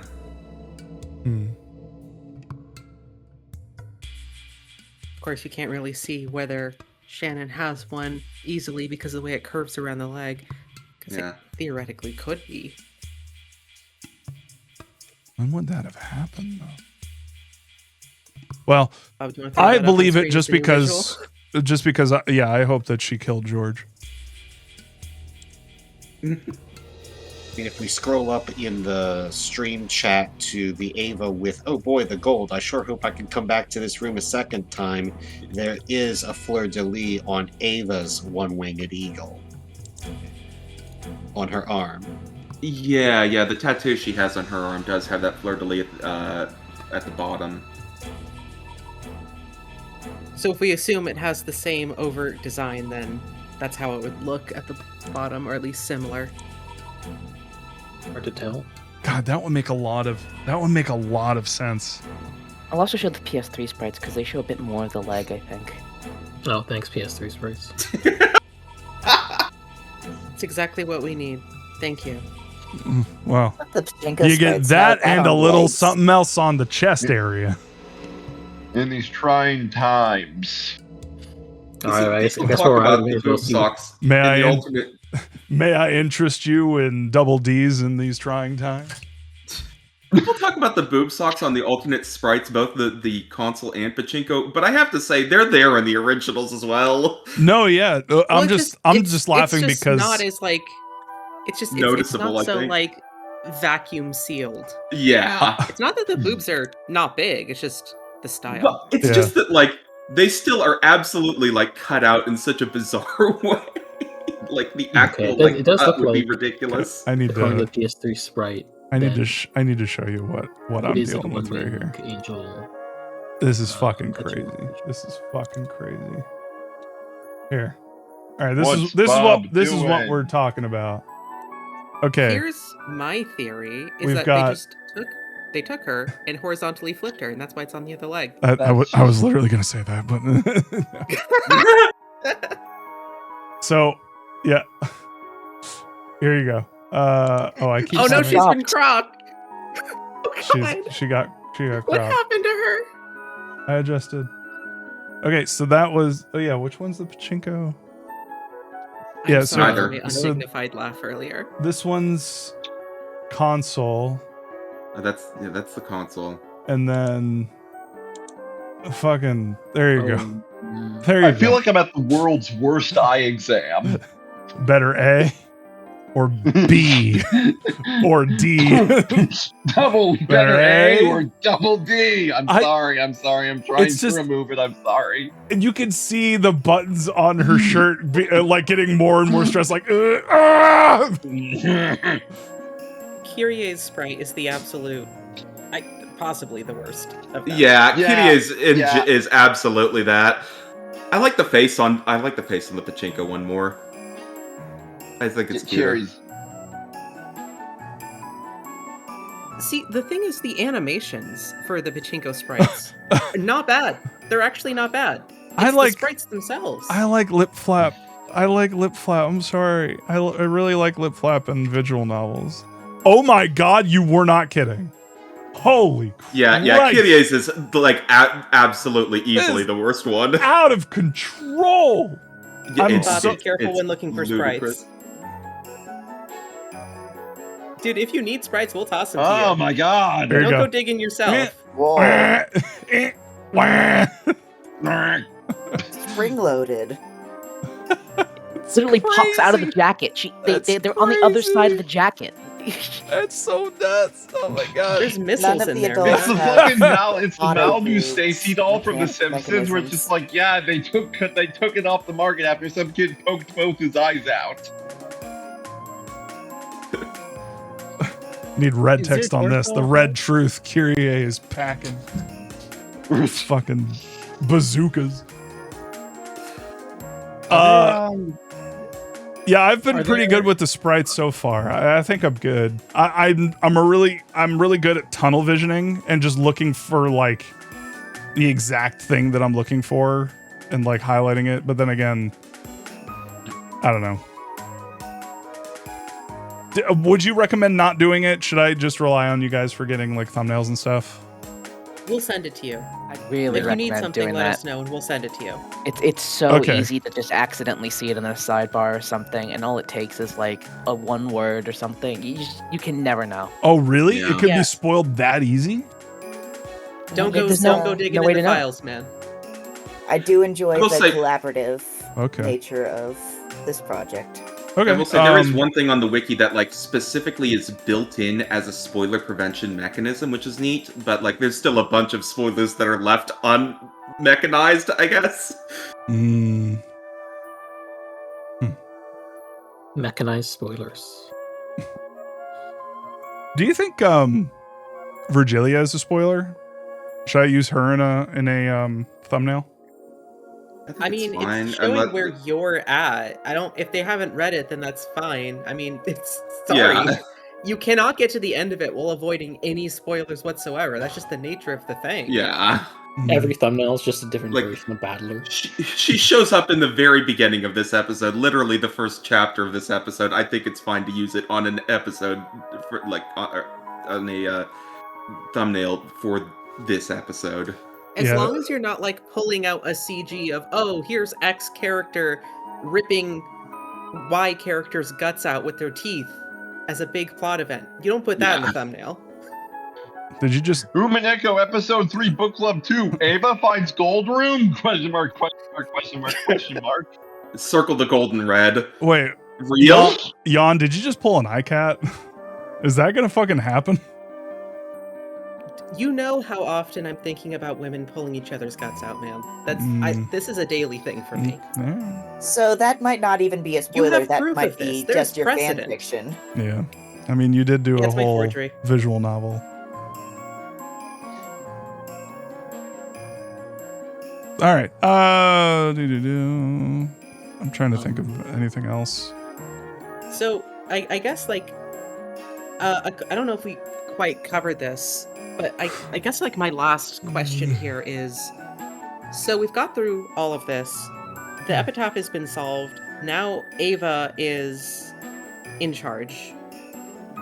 What does that change? How's that going to affect the rest of this? Assuming she's not dead in the fucking gas room. No, she can be dead. I don't know what's going to happen. I honestly have no recollection of what's happening. I'm betting there's going to be more murders.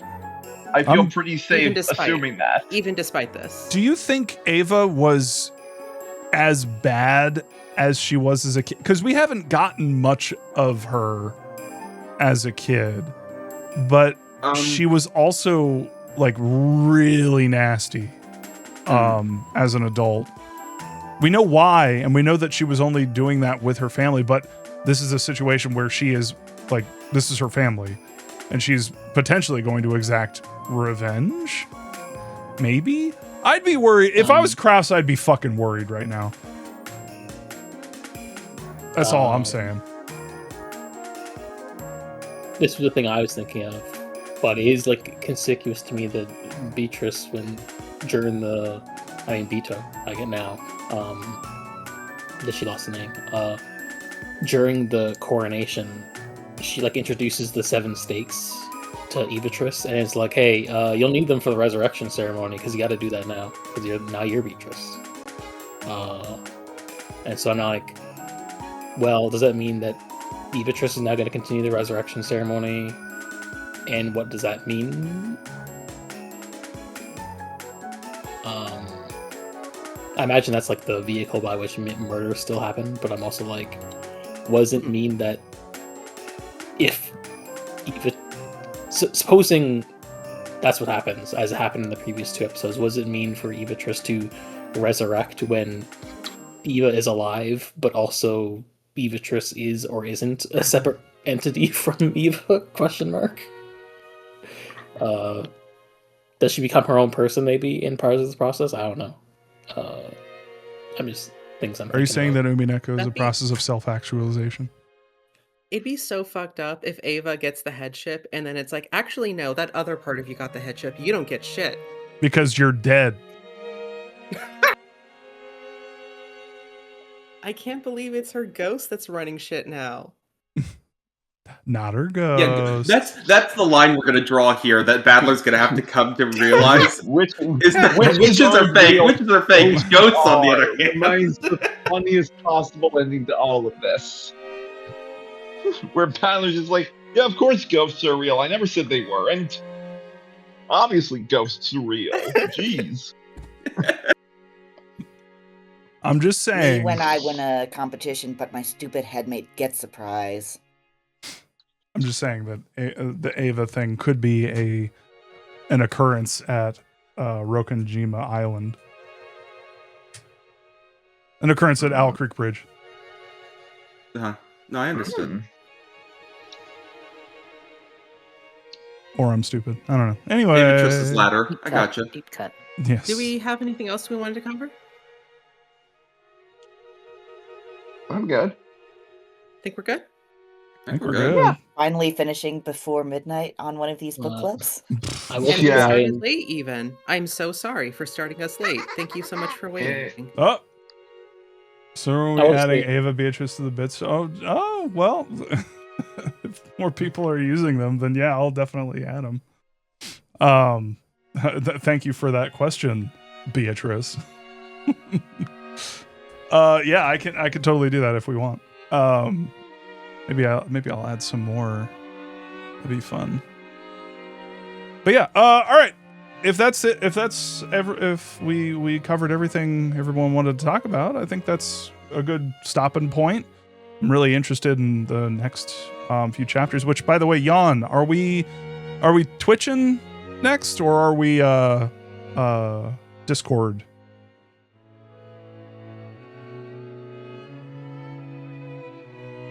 John's muted. Nope.